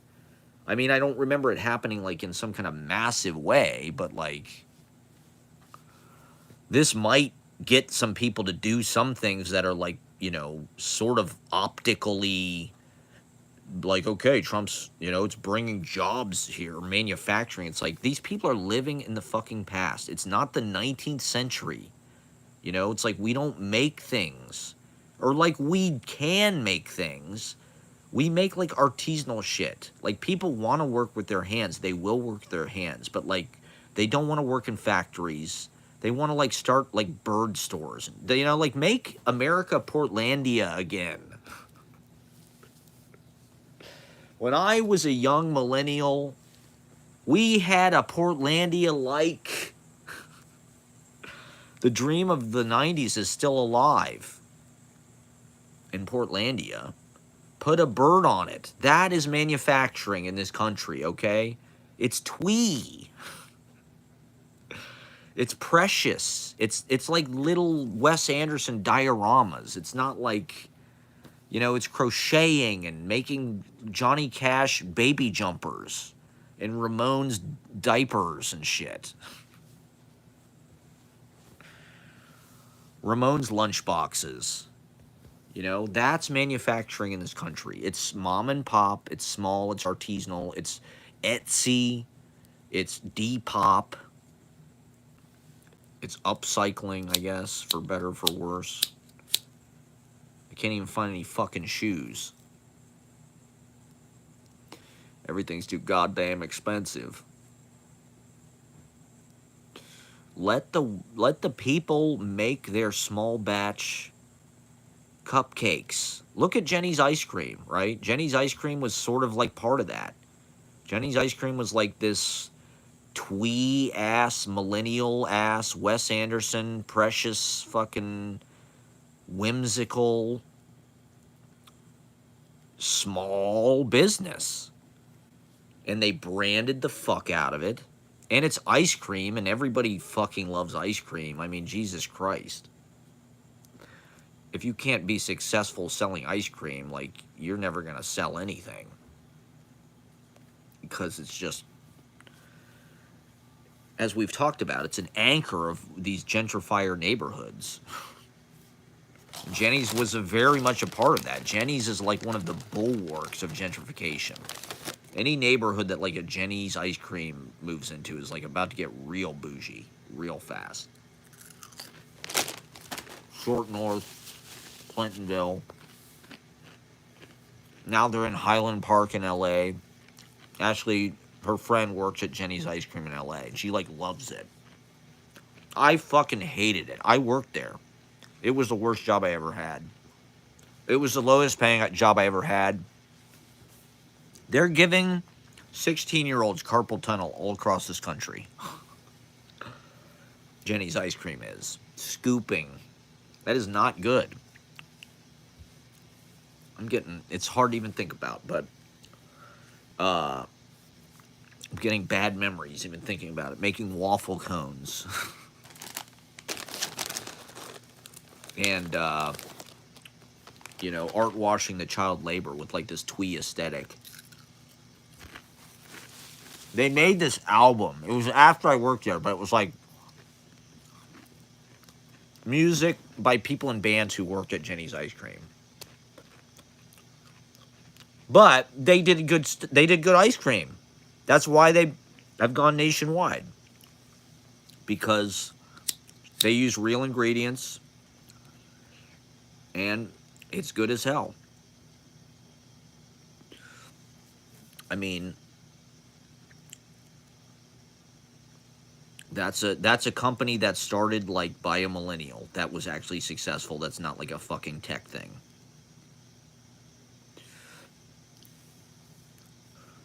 And it, I don't know. It just seems like a hallmark of that era, which like was, I don't know, the hipster era was pretty interesting. There was texture. It's felt like there was real artistic value. And then once smartphones and apps and Meta, you know, the Zuckerberg influence, I feel like is felt everywhere. And just like the numbness, you know, just the numbness of like the design. You know, the millennial design for like the last 15 years has been so numb. It's so like minimal and uninteresting and just like dumbed down, toned down. It's so sparse. It's Spartan. But it's got this kind of like fake fun. You know, like everything tech is like fake fun. Meta, it's so fun. We're gonna have so much fun. Zuckerberg's like jumping on a piano in like a jumpsuit. Isn't he fun? He's a hype beast. He's like on a wakeboard. Isn't he so fun? Sweet Baby Ray's. Isn't fucking tech so fun? You can get a haircut in a van on the fucking on the premises. You don't have to leave your job. Isn't this fun working for Alphabet? There's a ping pong table in the fucking open floor plan next to the kombucha tap. It's so fun to be harvesting people's personalities and data and selling it to corporations. Isn't that so fun? And ruining just like This, you know, the way, I don't know. The world, you know, it's weird because the shit that people build to like, so people will take pictures of it on Instagram, a lot of times it's ugly. You know, it's like some ugly floral, fake flower thing that's like, oh, take a picture here for your fucking post or whatever. It's like, that is an ugly ass backdrop. A lot of these restaurants have gotten uglier. Like that whole, like, pale Edison light, big window, washed out. I don't know. It's just like, it's not. When I think of influencer aesthetic, it's so fucking ugly. It's basic. It's just like everything is very reduced. Everything's like super high contrast. Plain. Those big ugly hats. Basic bitches have really been empowered.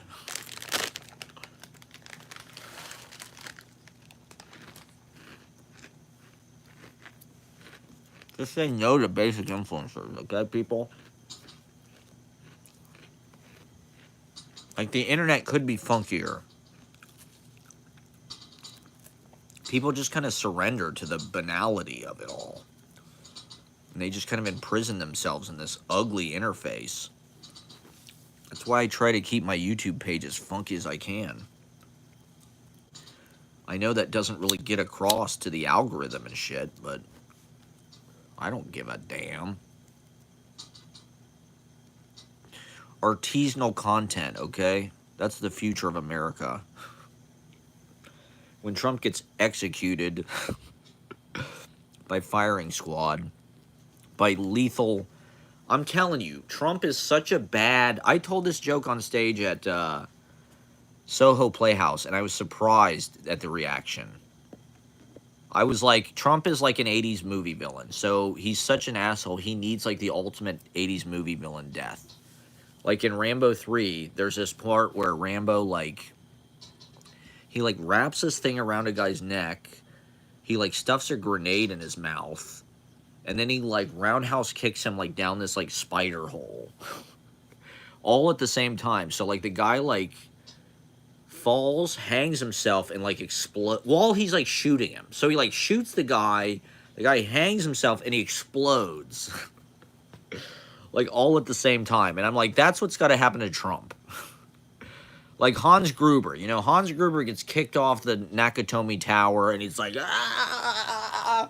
It's like, that's what's got to happen to Trump. Trump has got to be like spun kicked off the top of like the Pan Am building into like a helicopter.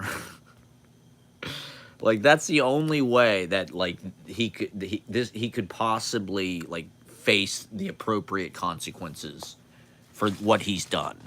He's such a piece of shit. He's the ultimate, you know, radioactive mutant lizard 80s movie villain that he needs like the ultimate 80s movie villain death. So I told that, I guess it's not really a joke. See, I don't really do jokes, but to me that's like a humorous, truthful observation. But the audience was like aghast that I would say something like so. This was like, you know, a couple years ago, so it was like while Biden was president, before Trump got shot at. But the audience was like, gave me a lot of like friction. Like, that's not right. I think people who went up after me even said something about it. I think they even said like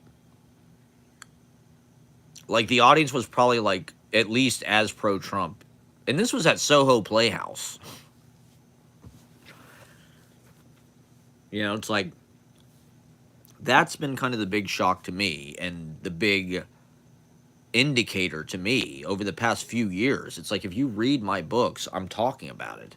If you've watched my live stream, it's like I have talked about this probably too much. Probably to the point that it's annoying. That, you know, like these comedy rooms are like, I think they're like a front. I literally think that there's, like, who is underwriting these clubs that, like, no one is going to? that are full of like right-wing comedians and like super Zionist comedians and Trumper MAGA fucking, it's like they want, and it goes, it goes to the top. It goes into this manosphere at the top in the fucking comedy mothership. And all these fucking people who moved to Austin, Texas because it's like too woke. People will laugh at their stupid racist jokes.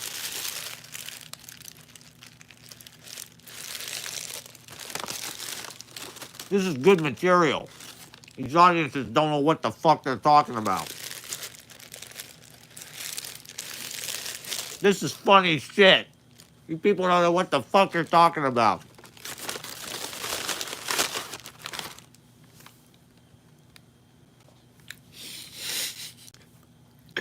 That's the ultimate position for a comedian. You got a hard line on that. This is good shit. You don't know what the fuck. These people are stupid.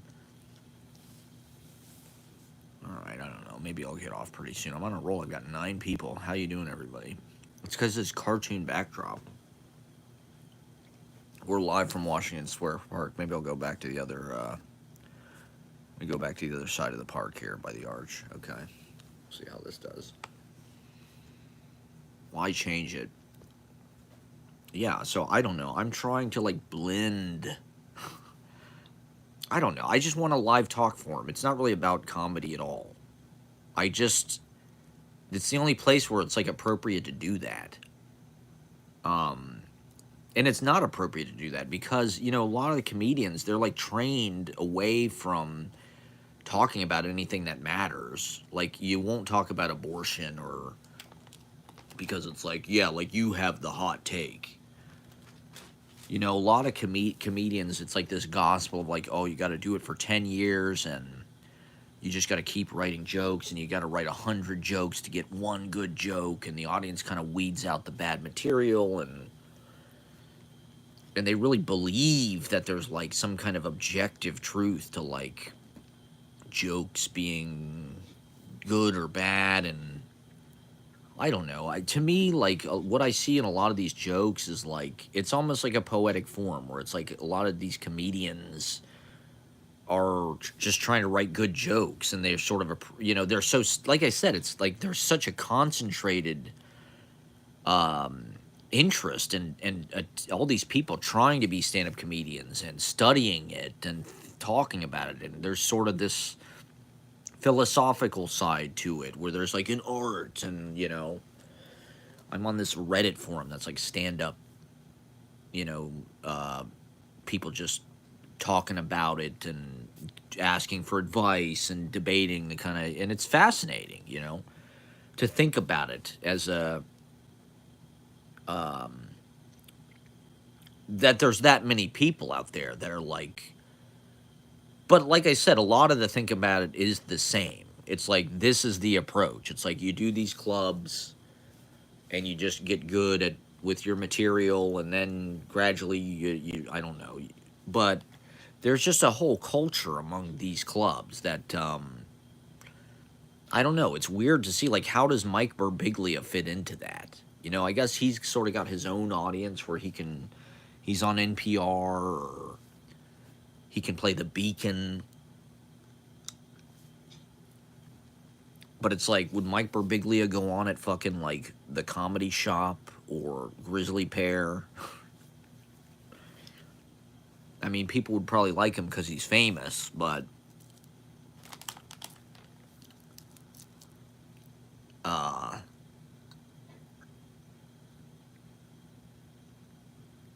to me, I've been experimenting with various forms of like improvisational talking for a long time.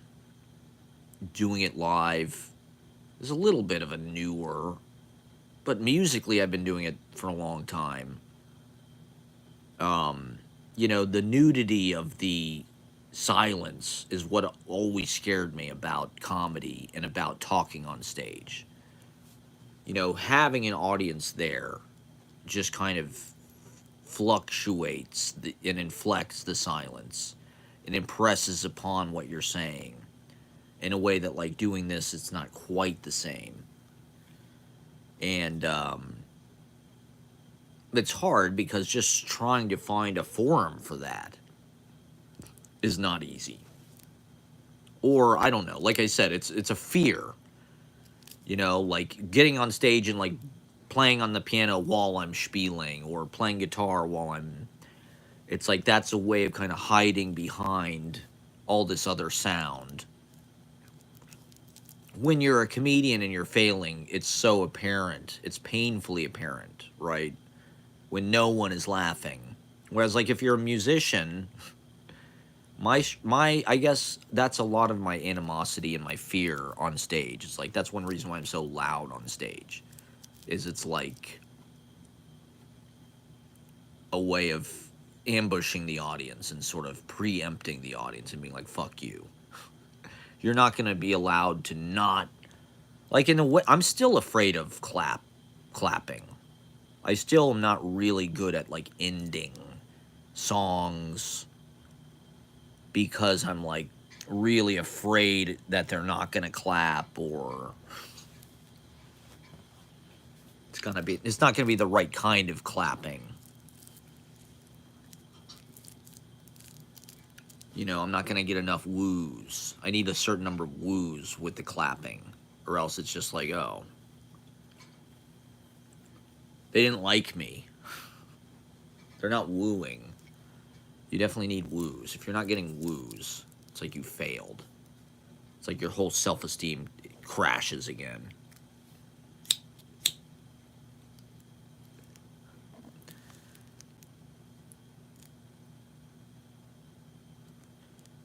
But I don't know.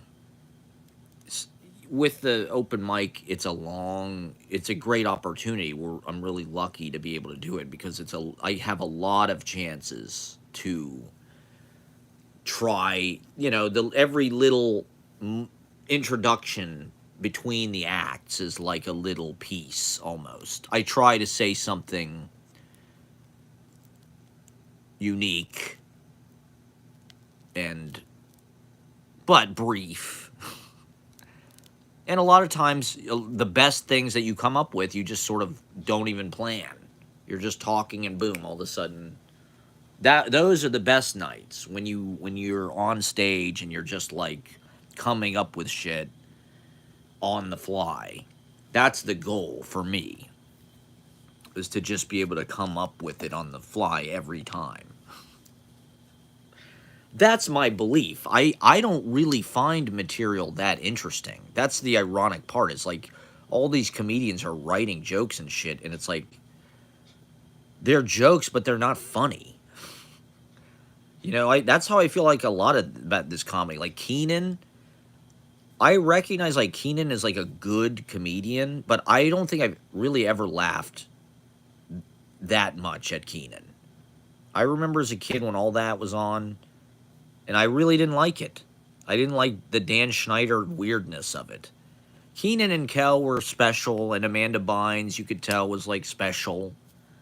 But the rest of it was kind of weird, creepy Disney shit. Like all of that stuff is. Like all the Mickey Mouse Club and all those stupid fucking Disney movies are. They're all just like weird child indoctrination that people still really hold on to. Millennials especially have a lot of a tight grip on all their Disney bullshit. And that includes all that.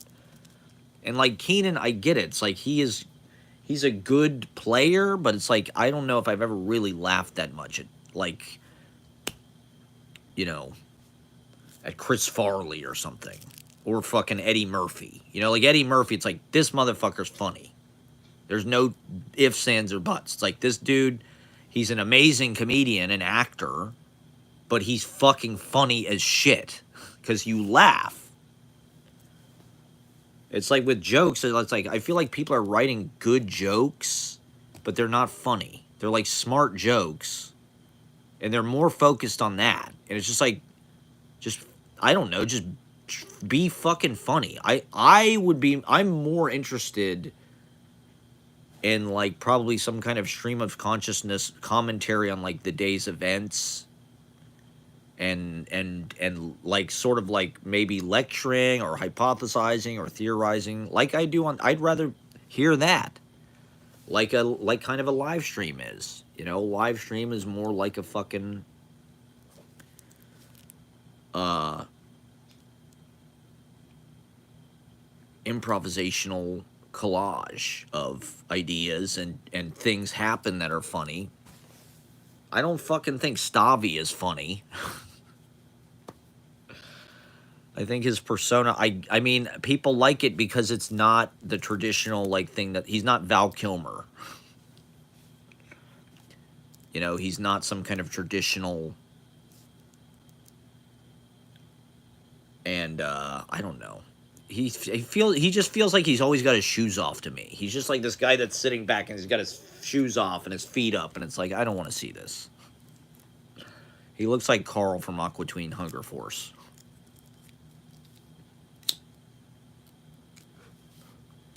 Like, good for him, but you know, I just think the impulse to comedy has been like twisted. Like, I think it is this good thing. It is a way of uniting people. It's a way of bringing people together. And racial humor is a part of that, for better or for worse. I'm not saying that it should still exist in the ways that it did, and it's weird, like, how aggressive a lot of these comedians can be about that stuff, particularly with, like, roasts. It's just like they're fixated on that stuff. I don't think it needs to be, like, you know, a fixation, and just, like, it's the substance of, like, a lot of fucking humor. Like, why?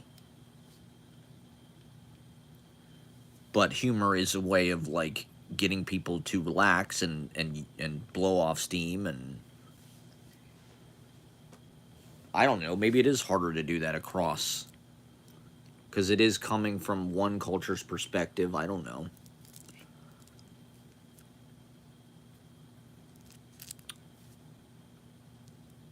I guess the best humor is universal, Charlie Chaplin or whatever, I don't know. Will Ferrell, Kramer. Well, he's racist. I guess that's a bad example. I don't think Michael Richards is racist. And like, if you spend any time around stand-up comedy, I don't even think what Michael Richards did was unusual. That could have happened at any open mic anywhere at any time, and probably has and does every single day. I'm not saying it wasn't like a horrific thing. Michael Richards was like the first person to get canceled in a certain way. But I don't think he's racist. I don't think he was like using it like, oh, these fucking dumb, ignorant, like, I don't think he like, I think it was just, he's a comedian, and he's been a comedian since like the fucking 70s. It's like, they said every goddamn thing. Richard Pryor has an album, right? Super. I mean, it was wildly off base and like inappropriate, but it's like, that shit, with comedy, there's a lot of hostility, and you're like working this thing out with the audience, and like, it's not uncommon for it to just like explode and turn into some big confrontation. It's pretty common, and that's what that seemed like to me. It seemed like Kramer was bombing. That, you know, no one has ever done that on stage at Monday, but like, I would say, you know, it's usually about once a month or once every month and a half. Probably more than that. You know, maybe it's once every couple weeks that, like, maybe it's not a huge blow up, but like a comedian will get into it with the audience a little bit. It's pretty common. You know, they definitely tell the audience to shut up, like, regularly. Comedians feel like justified in like being mean to the audience. Like, shut the fuck up. Hey, you know, it's my turn.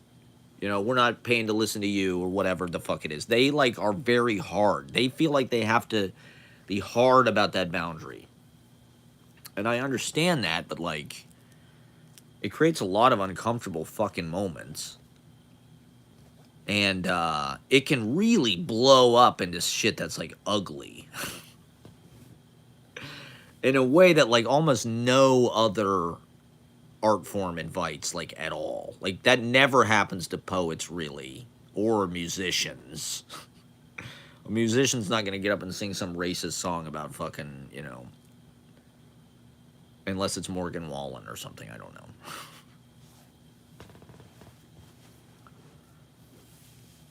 Whereas, like, a comedian will regularly just, like, joke about the Holocaust or whatever it is. And to be honest, that's when it conflagrates into like this giant, like, audience spooking. It's just, like, fire inferno, like, flare up. That's just performance art. Anything that happens at the open mic that's like, I don't know, ugly or confrontational, or that's just reality TV. That's Jerry Springer. To me, that's part of it. I mean, if you want to be on stage, at least, I don't know, I want to open up the stage to I mean, that shit is part of content now. Our personal lives, our dirty laundry.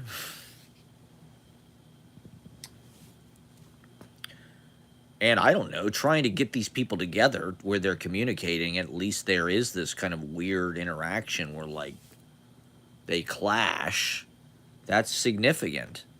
Trying to get the poets and the comedians and the musicians and the artists and the dancers and whoever else all in the same room. That's very important.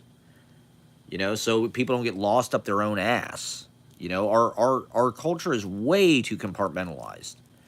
Where it's like all filmmakers care about is films, all musicians care about is music, all comedians care about is stand-up comedy. They don't read. They don't read novels. Nobody cares about poetry. The only people that care about poetry are poets. People just kind of get lost in their own worlds, I think. Or it's like if you become obsessed with theater, it's like that's all you want to do. That's all you want to. And there's something to be said for living that life, but it's nice to have a meeting ground where you're getting differing perspectives and people can see what each other are doing. I think that's also one of the unique opportunities of New York, although it's not exclusive to New York, I guess, but New York is this gathering and collection and combination of just like all these extraordinary people from everywhere on earth in this very small space of all different disciplines, and a lot of hella, people all over the planet have been told, you are talented, you should go to New York, or they believe in themselves and do it. There's everybody who comes here is talented for the most part, and so getting that all together and, having everybody in the same room, that's one of the prime kind of distinctions of like the New York school is like the painters were hanging out with the poets and the dancers, and they were all seeing what everybody was doing, and the musicians, they were hanging out in the 5 spot, or they went to the galleries, or they heard readings, they went to poetry readings. I think that's only going to help you if you're a comedian, to listen to me, to watch my live streams, to come to Pete's Candy Store on Thursday, everybody. Thursday, 11 p.m. I'll be live as hell doing this, basically, probably. The hell time is it? It's almost 3 a.m. How do I have so many people watching so late? It's because of this fucking backdrop. Here we are live from Washington Square, everybody. Cartooning. Bitching about stand-up comedy as usual. Yeah, so this guy in line for the bathroom is like, you have stand-up, you like a stand-up comedian. I was more horrified in that moment because it was like, as I was saying earlier, this guy at Peculiar Pub, we were waiting in line for the bathroom, and he's like, you're cool, you seem cool. Are you a stand-up comedian? You have like stand-up comedian. You could be a stand-up comedian. You seem like. I'm like, oh great. That's the worst thing. That's the least sexy thing that you can be. Next thing you know, I'm gonna have a stupid mustache. I'm gonna have a stupid ironic mustache. I'm gonna start wearing Gallagher hats. No, I mean I'm not. But I do feel like I don't know. I've gotten away from poetry world.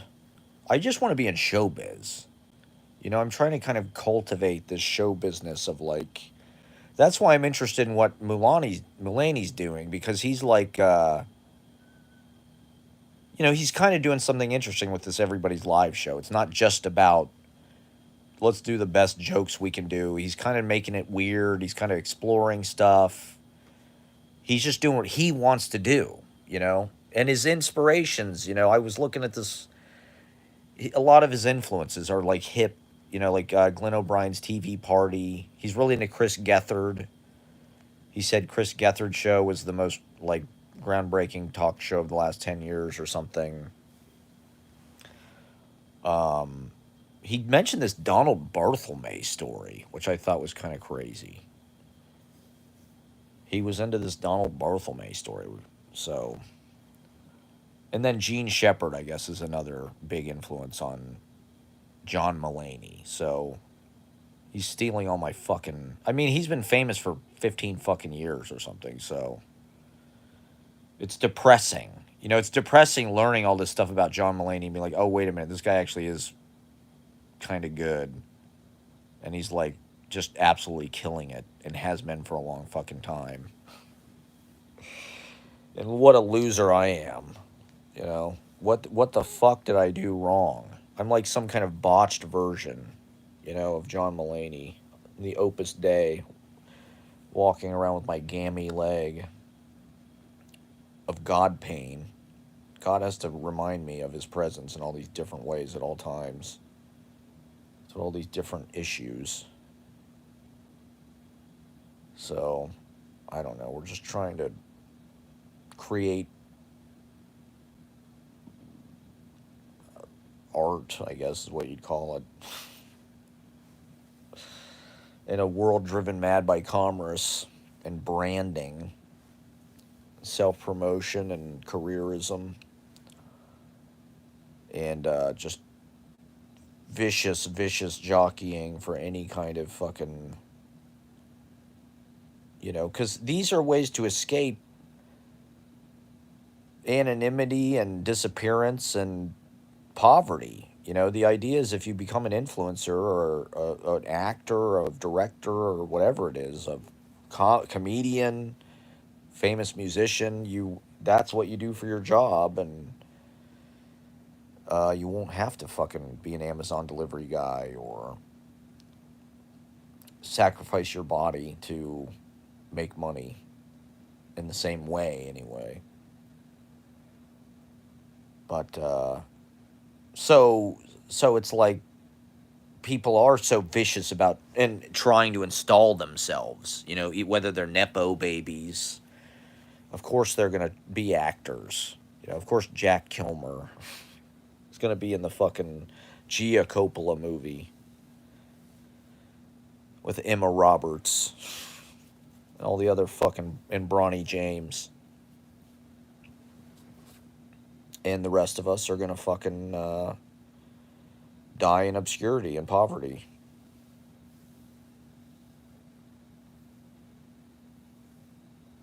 Because it just costs too much. It costs too much to be seen. It is hard to get any kind of fucking visibility and footprint. I'm a micro influencer. That's good enough for me. But the influence is there. You know, it's real. It ripples. So yeah, come see me at Pete's Candy Store live Thursday at 11 p.m. People did seem kind of interested, so who knows? Maybe some people will be there. I went on Saturday to just kind of scope the place out. Pizza's become super. I mean, that part of Brooklyn, Jesus Christ, it's almost like a like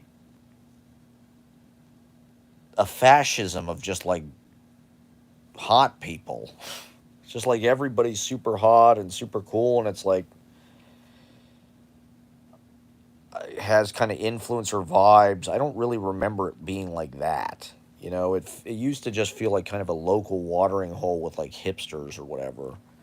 Now it's like everybody feels like fashion forward and very like, Pete's never like seemed like, or like the really like glam people wanted to hang out. It always just seemed like kind of more of like a folky place or something. It was more like alt country or some shit. It felt kind of twee and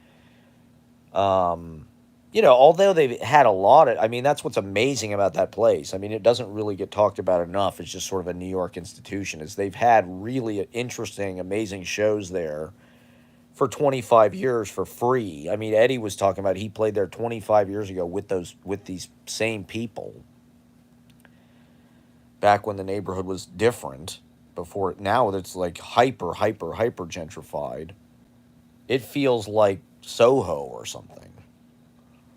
To go there now. And that's cool. Why not? But it's, even the bartenders are like these hot, they're not just like these kind of folky people from Massachusetts or something. They're like, they all look like they're, paid promotion types. They probably have 16,000 followers or something. And, okay. I guess that's always New York. It's always gorgeous people, but I don't know. There's something about the way that Depop or influencer culture has like accelerated and monetized like just being hot. And it's like these are, I don't know. It used to be like you came to New York to get those jobs, to get a job as an actor or a model or whatever. Now it's like you become that and become an influencer and then you move here. You're like Yesley or whatever. You just blow up on TikTok and then you move to New York. And ruin it. Pricing out the real artists of Pete Candy Store. But yeah, they've put on amazing stuff. It's still the same funky. I mean, it's an incredible place. The patio, it's insane. It's in the room itself is such a special. I've played there a lot of times with a lot of different fucking bands. And, I've read there. And so, but, I sort of got banned a couple years ago. So I'm excited to go back. This is my triumphant return to Pete's. And, who knows what's going to happen? I go on last. I don't know if they're going to be psyched about my live talking. But, I mean, the last gig I did at Pete's, I think there were 3 people there. Valentine's Day 2022. It was cold, and it's like I really didn't have a network at that time. It was way before the open mic started. 7 months before the open mic started. I was supposed to play there on Christmas break 21, and they canceled it because of COVID. And so they rescheduled me for Valentine's Day 22. So my book, Pete's Candy Store, has got the dates wrong on it. Let me show you this. The cover of my sex book. People have this book. This is the flyer I made for the gig that I had that got rescheduled. I was originally supposed to play December 27th, 8:30. See, and this is what I was planning to do. I was planning to do like a talk piece thing. It's flipped. The thing is flipped, but this is my sex book, by the way.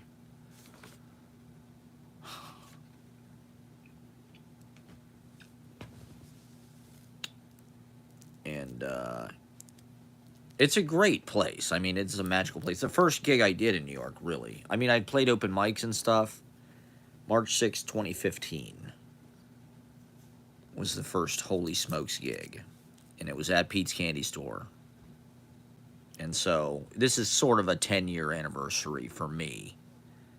So I want to go back and commemorate my 10 years as a New York underground renegade. Oh, I got to take my antibiotics. So, you know, I've done a bunch of readings recently that nobody attended. They're all on YouTube. Nobody watched them on YouTube either. So this will be probably another one of those. It's just like a site-specific live stream that nobody will be at. But it'll be there later, you know, so when they, you know, in the museum, in the Matt Proctor Museum in Grandview Heights, Ohio, the Matt Proctor Childhood Home / Museum, they can show my, my performances. I think my gig is on YouTube. If you want to go back, I'm sure you don't. But my last Pete's Candy Store gig is on YouTube, actually. I filmed it. I filmed everything pretty much since the pandemic. Damn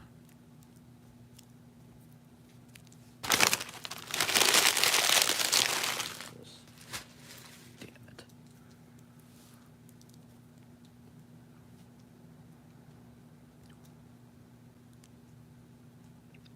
So yeah, you can, you know, the 3 people that there had a good time. I think they even tipped me. I think I made like 20 or 30 bucks because they were so entertained. But I did take my Rickenbacker to that gig, and it just immediately fell apart. You know, the whole thing, just everything I rehearsed just immediately fell apart. And so, I don't know. I don't really want to go do another music. Like, I just played 2 recent guitar gigs, and they went well. Thank you to Chris Aguayo for booking me at Caffeine Underground. Those are on YouTube. I live stream those. So if you want to watch those, they were pretty good. I did a pretty good job, actually. I wasn't nearly as big of a rock and roll mess as it wasn't as sloppy. It wasn't as abstract expressionist as it typically is. I had it a little more together.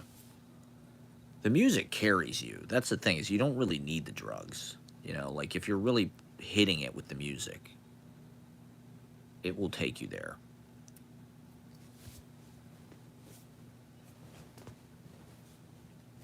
When you do the drugs, it's kind of like you can't play the music, and so it can't be all vibes. There has to be some notes being played on purpose.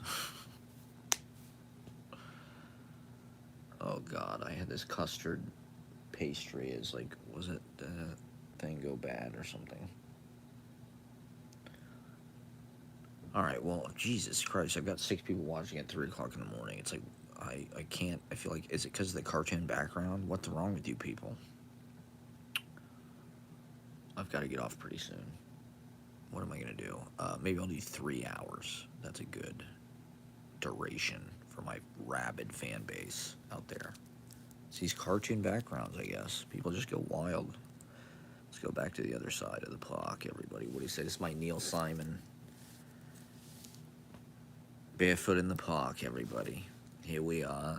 We've got the scenery. I guess I could do plays. You could, like, write play and then, like, just have this... You could just draw the set.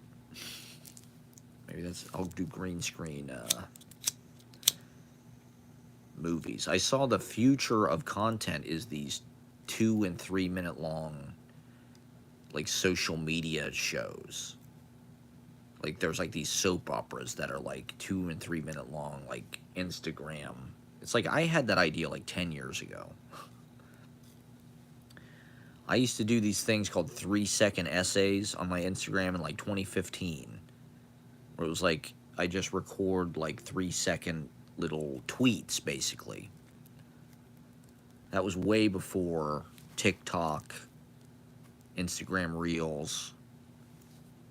It was, at that point, it was still like annoying to live stream. It was like annoying to like post videos on the timeline, on main. You know, you didn't post videos on main. It's like, what, who do you think you are? No one is going to like this. Nobody does this. People are still like posting like, I don't know, filters and shit.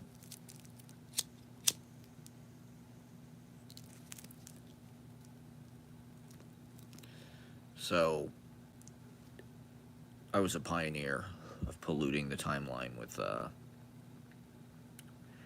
well, they couldn't really figure out a way to get people to watch video. There was some sense that video was like an interruption of your scrolling.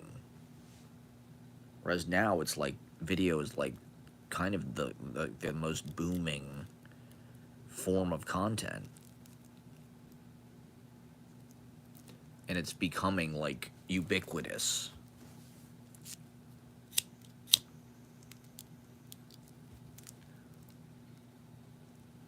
I mean, like, I would encourage people, like, if you're not gonna live stream, like, live streaming is not for everybody.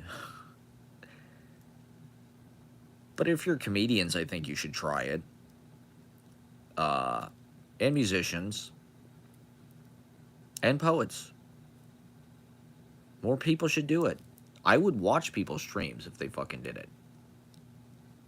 It's kind of annoying that they don't, actually. Everybody's still, like, I guess podcasting, I don't watch that either. I don't listen to those either, but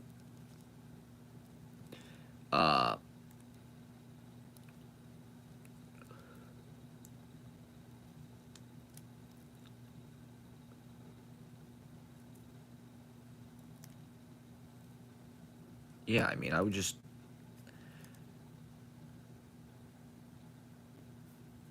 I don't know what the fuck my point is anymore, everybody. Thank you for watching. Thank you for subscribing.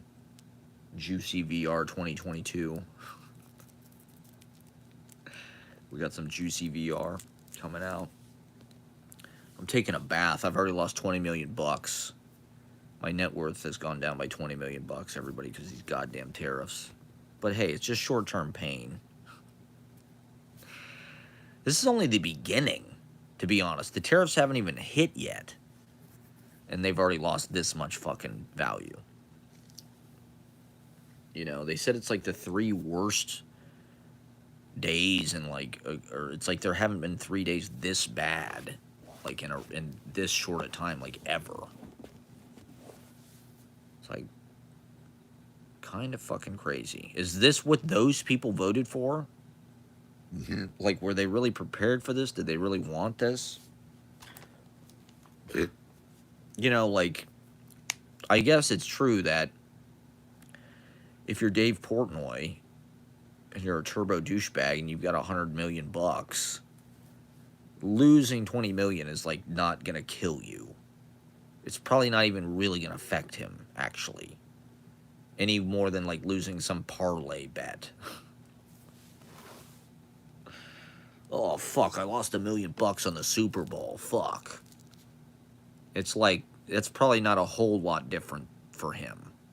Like, oh, I lost 20 million bucks. Well, that's what happens. That's just part of being a gambling addict. The highs are high, the lows are low. Especially with this ass clown. That's part of the Trump, I guess, the Trump train. Winning. So when are they going to start winning? How do you win from here? You know, is winning losing $20 million? Is that the definition of winning to these people? For no fucking reason? For a completely stupid, like, what did they say? The market's lost $10 trillion? Is that possible? I have to be making that up. There's no way it can be $10 trillion. Maybe it's a trillion. It's definitely at least a trillion. It's like mind-boggling how much money has been vaporized. But like, it's all fake anyway. And it's, to be honest, it's not really like structural wealth. It's not like load-bearing wealth. Like with the Great Depression, it was like these people were ruined.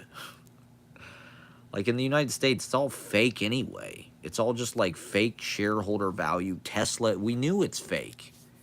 We know that it's fake. Like if it crashes, it'd probably be a good thing for us. Maybe, things will go back down to like costing what they're worth. Rather than us getting totally dicked by the algorithm and private equity. Like, the sooner these private equity people go out of business, like, the better.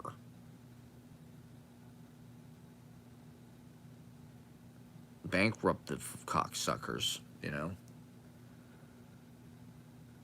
I don't know. I mean, I suppose it's going to probably affect us more than it's going to affect them. These tariffs, like, are going to... Well, okay, here's a big one, right? The Nintendo Switch. Right, the Nintendo Switch supposedly is going to cost like $600 now, or I don't know. It's going to go up a lot in price because Nintendo's a fucking Japanese company, right? Probably all these video games are, to be honest. Probably all the consoles and everything, PlayStations, Xbox. Is Xbox made in America? PlayStation, I'm sure, is not. So it's like these fucking retard gamers, these Gen Z masculine, manosphere,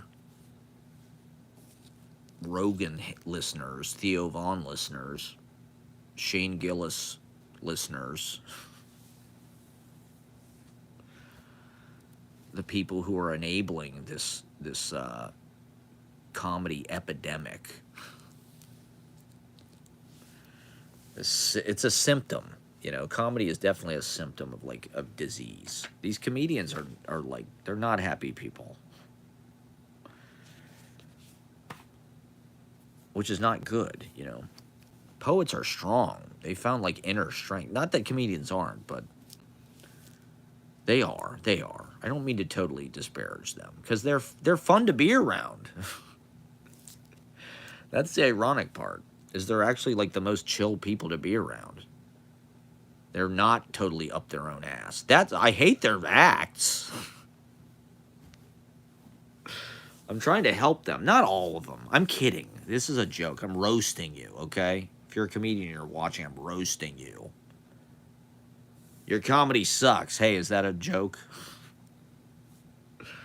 Is that an insult? Does that count as a roast? Jeff Ross, tell me. Any world that would like make Jeff Ross like this pimp daddy, like millionaire, is like, not that he isn't cool and everything. Well, cool's the wrong word. Like, he's good at what he does. But it's like overvalued in our society by a lot. They should switch like Eileen Miles and Jeff Ross's like cultural significance and like net worth. Or like impact. Or there's any number of poets, that should have that range. But people don't even know who the fuck Seamus Haney is. So, we're doomed. Let's write a poem about it. Alright, we're coming up on 3 hours, everybody. Thank you for watching. Thank you for liking and subscribing. It's Washington Square Park, babies. I mean, these numbers are all over the place. I don't know what to believe. I've had more people watch this live stream than any live stream I've ever done. If the numbers are true, by far. At one point, I had 15 people watching. There's no way that that's real. Is it because of this cartoon backdrop? I guess I'll have to draw more backdrops. People aren't interested in New York City or my stupid opinions, I guess. They just want to see Family Guy shit.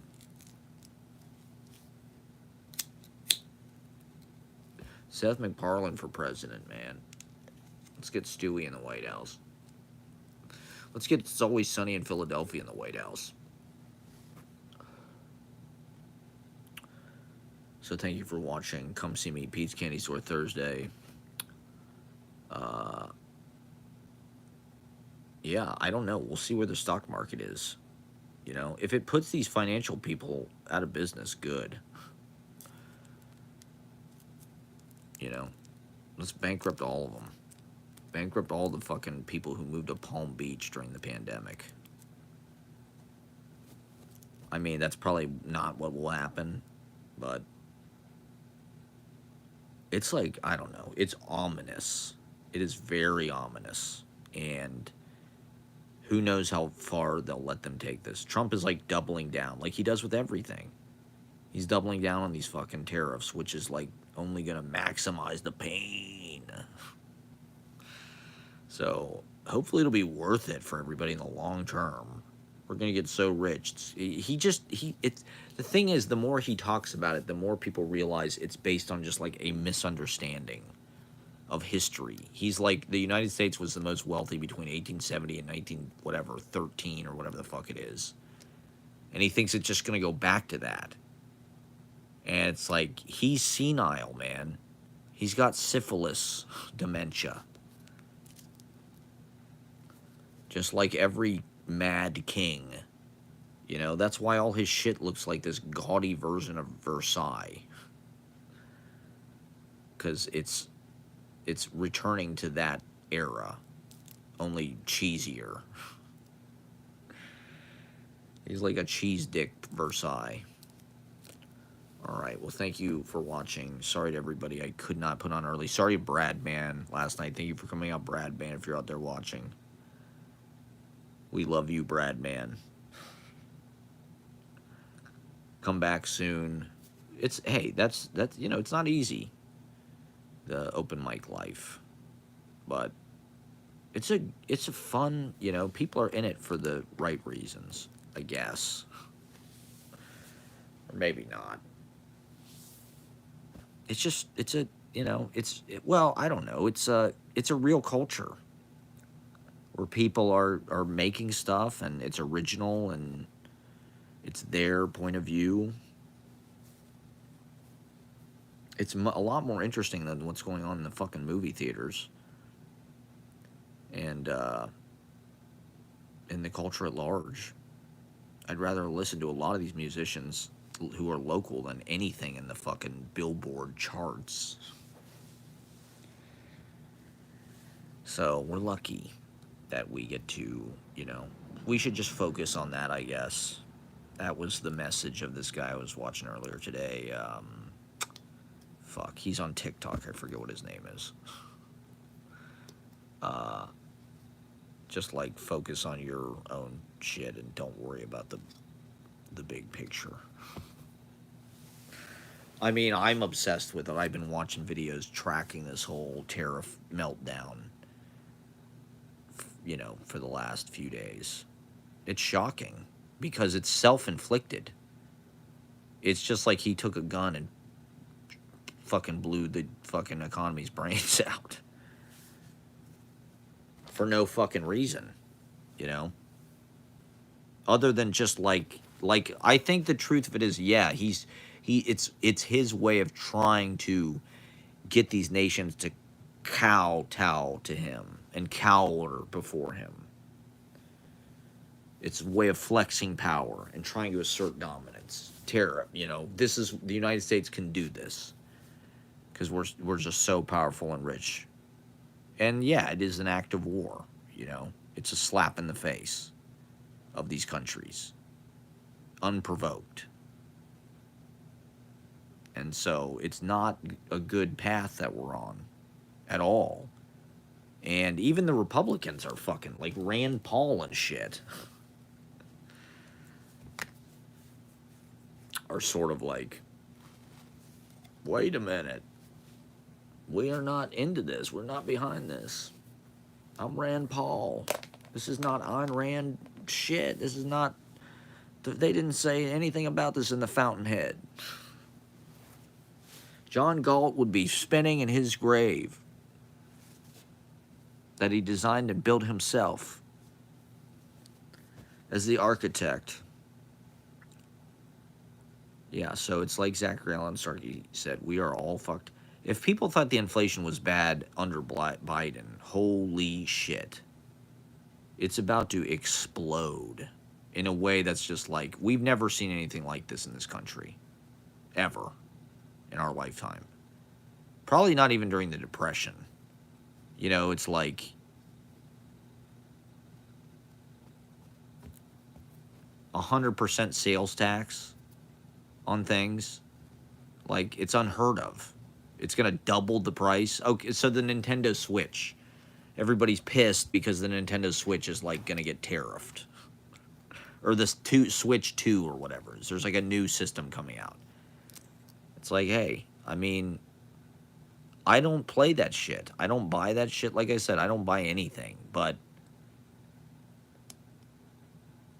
it's going to get harder to be poor and to be unemployed. And where are the jobs going to be? There's not going to be any jobs, so what's going to happen? You know, we're all going to be homeless. It's hard to say. So, I don't feel any sympathy for the goddamn Nintendo Switch people who voted for Trump. But it's a shame that the rest of us... I think the blue states should just pull out. At a certain point, it's going to come to that. Trump is going to start making decisions. Like, I think they're getting ready for a war with Iran, to be honest. Like, they said something about, like, the economy bottomed out before Iraq or something. It's like, this is a common thing to happen before a war. They're getting ready for, like, a war economy. And there was some story about they've got more... Bro, just turn on live chat. Yeah, I will turn it on. I'll do it next time. Sorry about that. Bro. Everybody says bro now. Bro.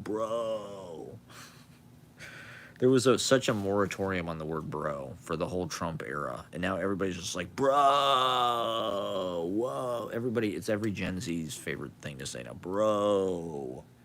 What are you doing, bro? Yeah, but supposedly there's more B-52 bombers lined up to bomb Iran, like, than ever. We're closer to a war with Iran right now. So Trump might just want to get into as much trouble as he possibly can as soon as he can. That seems to be the strategy. They're not waiting around. You know, it's like Doge went in, cut all this shit, fired everybody. You know, got people's Social Security numbers, God knows what, emptied their bank accounts, gonna topple Social Security, fired everybody in Washington. You know, they're Nazis.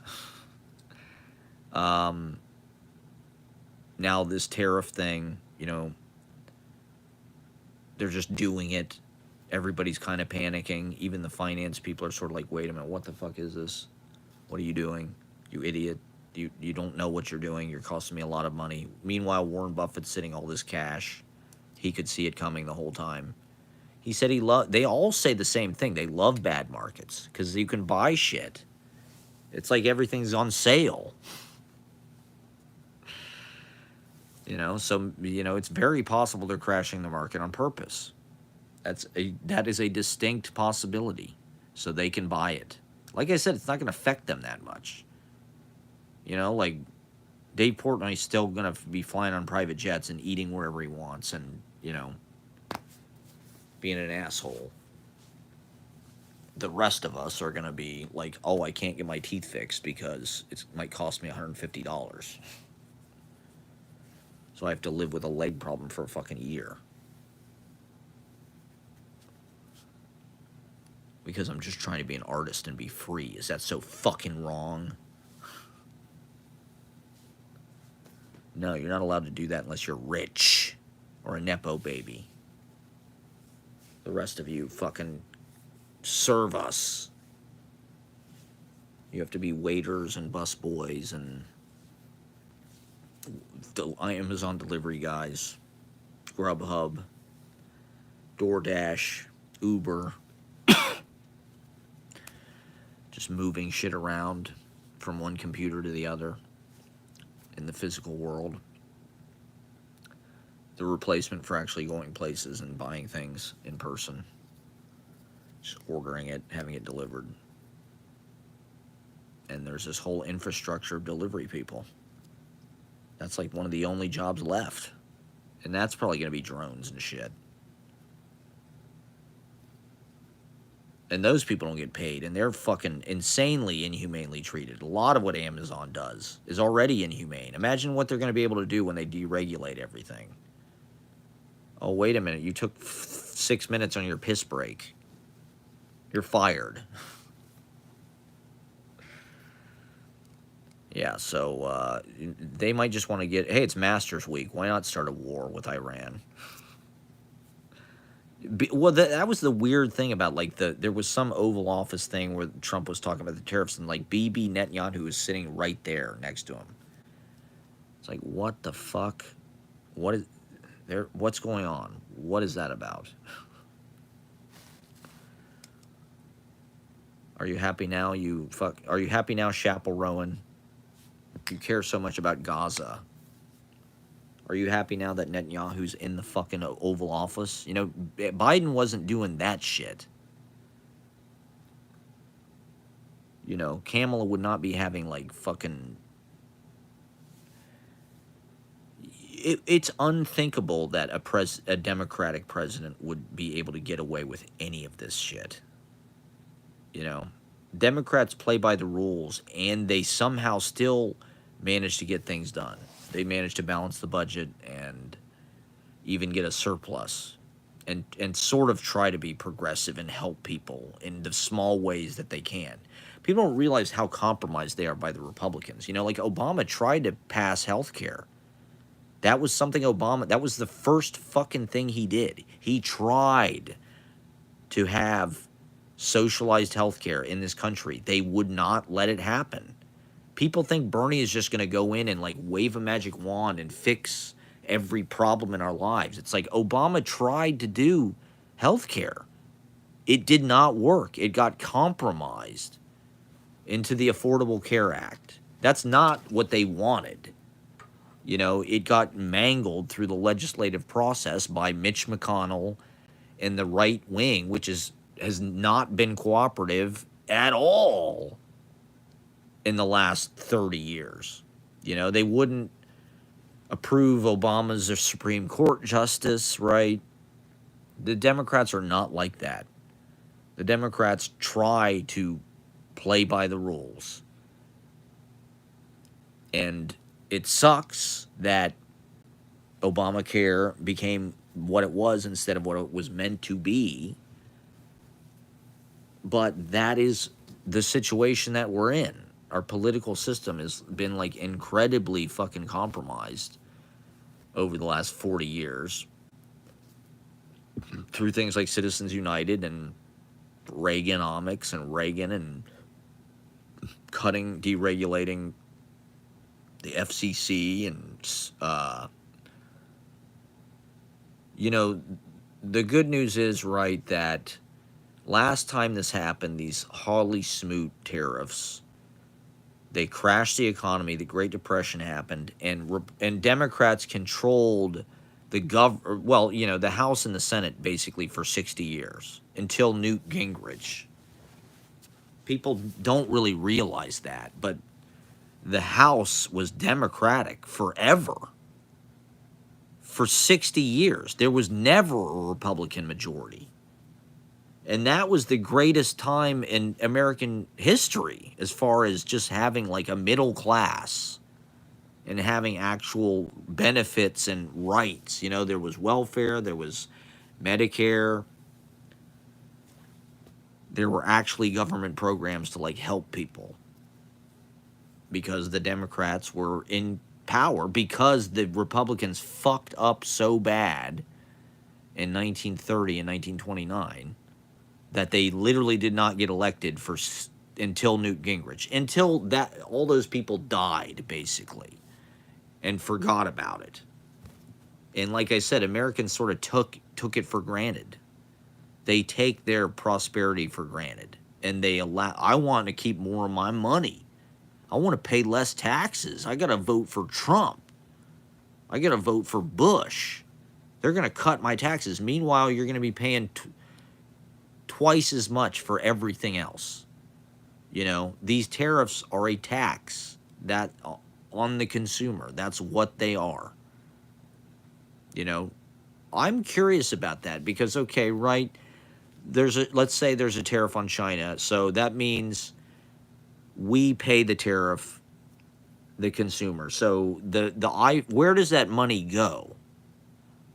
Like, does it go to, like, if an iPhone costs $3,500 now, where does the money go? It goes to Apple? And then who do they pay? They pay China? They pay, like, or do they keep the money? Like, is this just a way for, like, making everything more expensive so they make more money? Like, where do the tariffs end up eventually?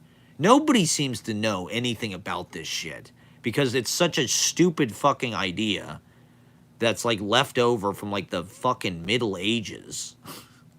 Like, this is literally the way they conducted business in, like, you know, the fucking Renaissance and shit. You know, this is not, like, global modern thinking. This is like individual fucking kingdoms of Italy and Spain and these trader kind of, like, the whole point of the last 40 years has to get this kind of global supply chain and try to work it to everyone's benefit as best they can and bring places like China out of poverty. You know, it's crazy. There's still a lot of people in poverty there, but they're a lot better off than they were because they make everything. But, you know, the quality of living could have gone up here as well. It's just we've been divorced from the wealth that we're creating by policies, you know, stock buybacks and the market and shit like that. And those people just taking a bigger and bigger piece of the pie. CEO pay exploding.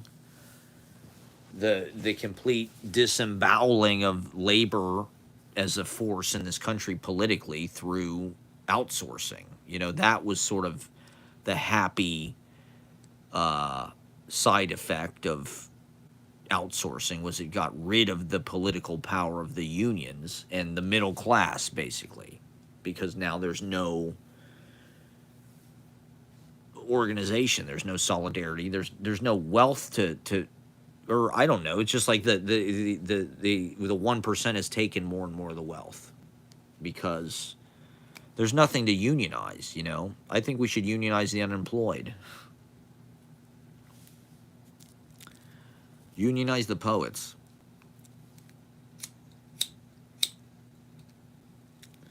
So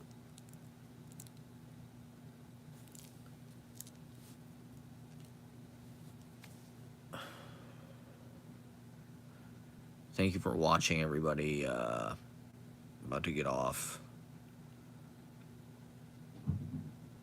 Yeah, I mean, this will probably crash everything. We'll go into another depression. A lot of people will lose their shirts. And hopefully that will instigate some kind of, like, return to real left-wing socialist type government in this country, which is a tradition. It's an American tradition. And the better part of the American empire was when it was, like, post-New Deal. Those programs were in place. Social Security, which they want to get rid of. Things, you know, where we take care of the elderly so they don't have to work till they're dead, which is what they're going to have to do. If they get rid of Social Security, people are going to have to work till they're fucking 90, which is what they want. They want everybody to work but them. It's just revenge. It's all revenge. Revenge on the poor. Revenge on the people who wanted to work from home. We have to pay the, you know, The government waste and fraud has to end. We can't be financing Queer Sesame Street in Iraq or whatever anymore, or drag puppet shows or whatever. Woke poetry in Brooklyn. We can't. We're not financing that anymore. I'm sorry. No more. No more. No more government contracts for the queer poetry salon in Ridgewood. You're on your own, okay? No more DEI. Whatever. We don't need it. We're poets. We've always subsisted on nothing. That's the point. You don't get any attention. Nobody knows what you're talking about. You don't get paid. But you're the only one that's like really alive and really appreciating it. And you have each other, you know, the poets and the artists, you know, the bohemians. And I don't know. We're going to keep it alive as long as we can. We're on the run from Johnny Law, okay? It ain't no trip to Cleveland. And they'll never catch me, man, because I'm fucking innocent. Isn't it funny how you used to be in the nut house and now I'm in jail? All right. Well, thank you for watching, everybody. Have a great night. Good night. God bless you. You know, just keep your money in the market, okay? It'll come back. If someday it'll come back, you know. It always goes up. That's all they care about. They'll do anything to get that number to go up. And so I think this is going to be like a turning point where, like, okay, I do want to talk about this because Trump is going to try to force these policies down our throats. And there's going to be a point where people are going to have to say no. And that's where this country is going to tear apart. Because there's going to be part of the government that goes one way and part of the government that goes the other way. There are going to be people who are loyalists and people who are not. And, you know, they might use some of those crazy weapons on us. Who the fuck knows? You know, I wouldn't put it... He's trying to destroy this country. He's Krasnov. He works for China and Russia. Elon works for China. Trump works for Russia. And they're trying to bankrupt this they're trying to destroy this country. And so I wouldn't be surprised if they declare war on us. Trump's going to fucking fire a nuke at Gavin Newsom. I wouldn't put it past nuke San Francisco. It's these Democrat-run cities. They're overrun with criminal homelessness, drug addicts, Guatemalan gangs from Honduras. The cartel is running fentanyl. We have to nuke Los Angeles.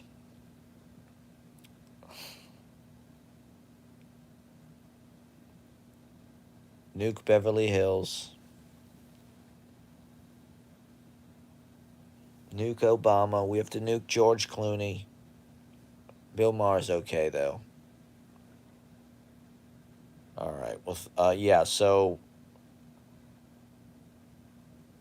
they're just letting him get away with this shit, and I think the Republicans are going to get... If they keep losing money, I think they will turn against him, and I wouldn't be surprised. It's like Bulworth, right? They take his ass out. He starts... Once you start costing them that much money, like I heard the Koch brothers are really not happy about this. You know, the Koch brothers are traditionally like big-time Republican donors. And they're like especially pissed.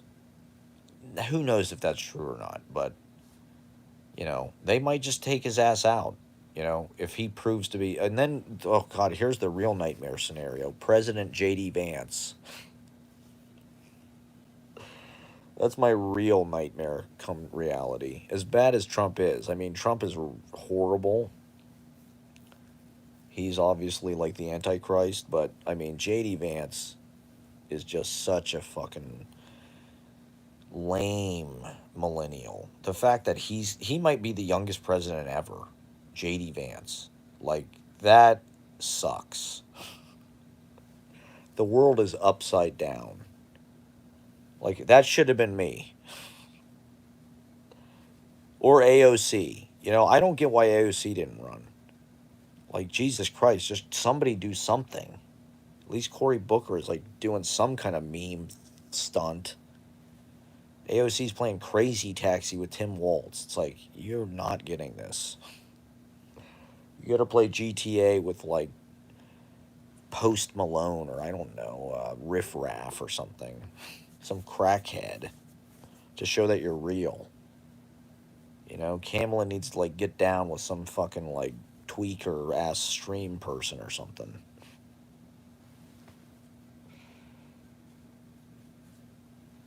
Not Howard Stern.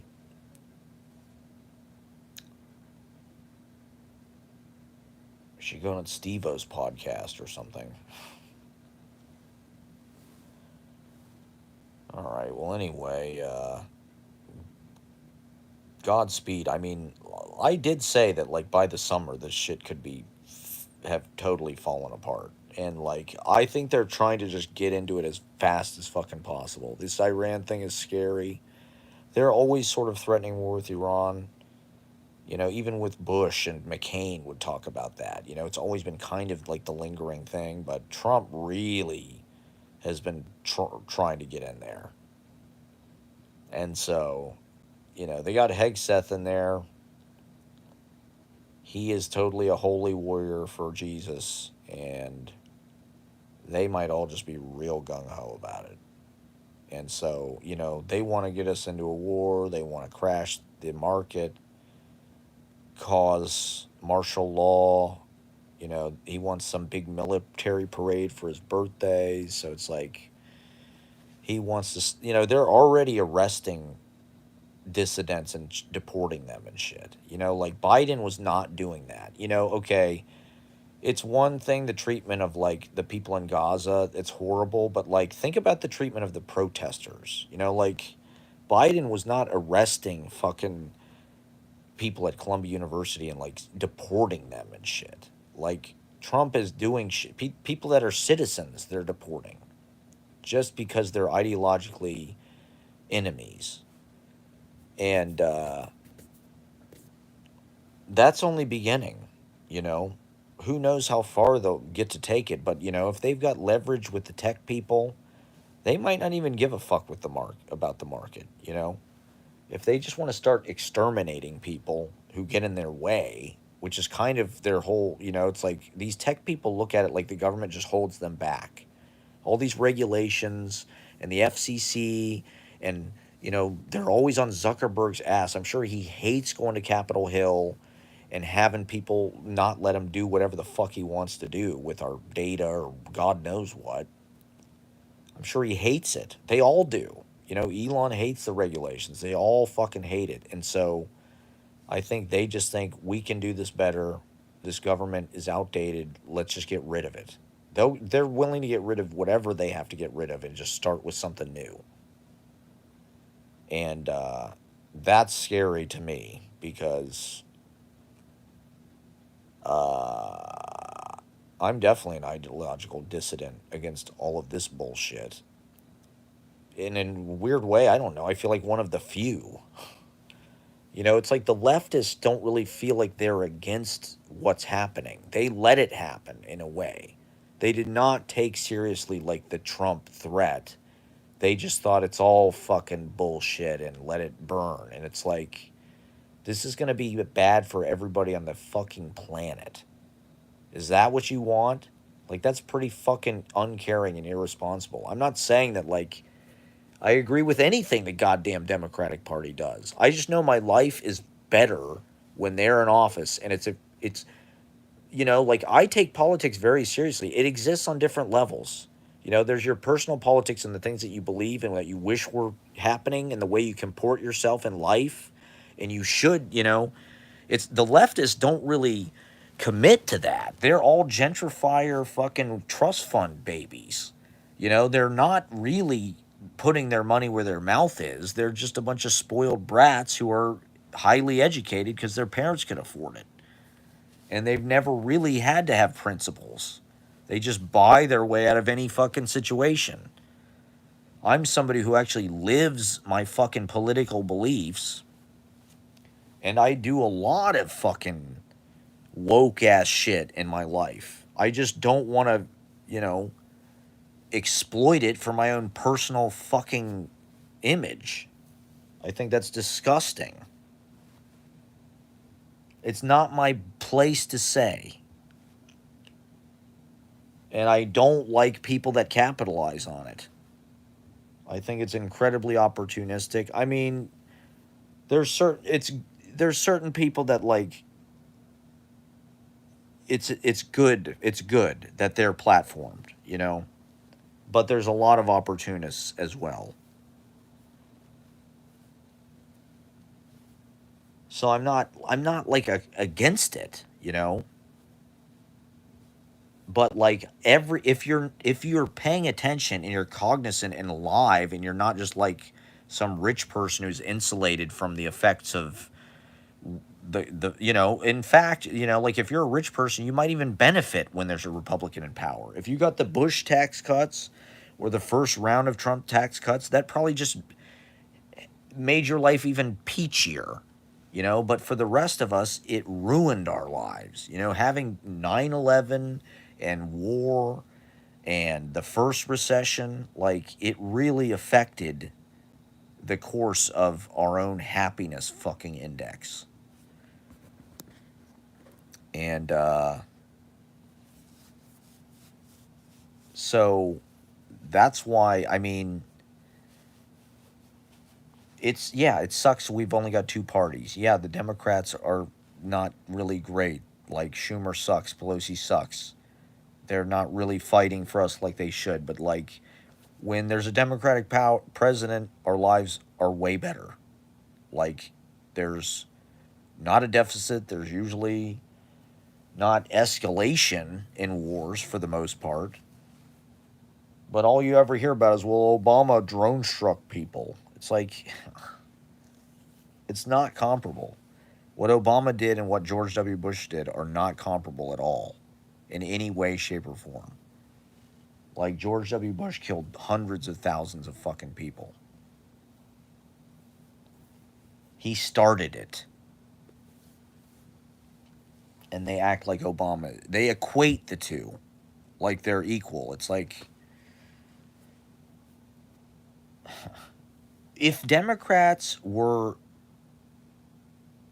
not drone striking people, they would say that they're pussies and they're not strong enough on terrorism.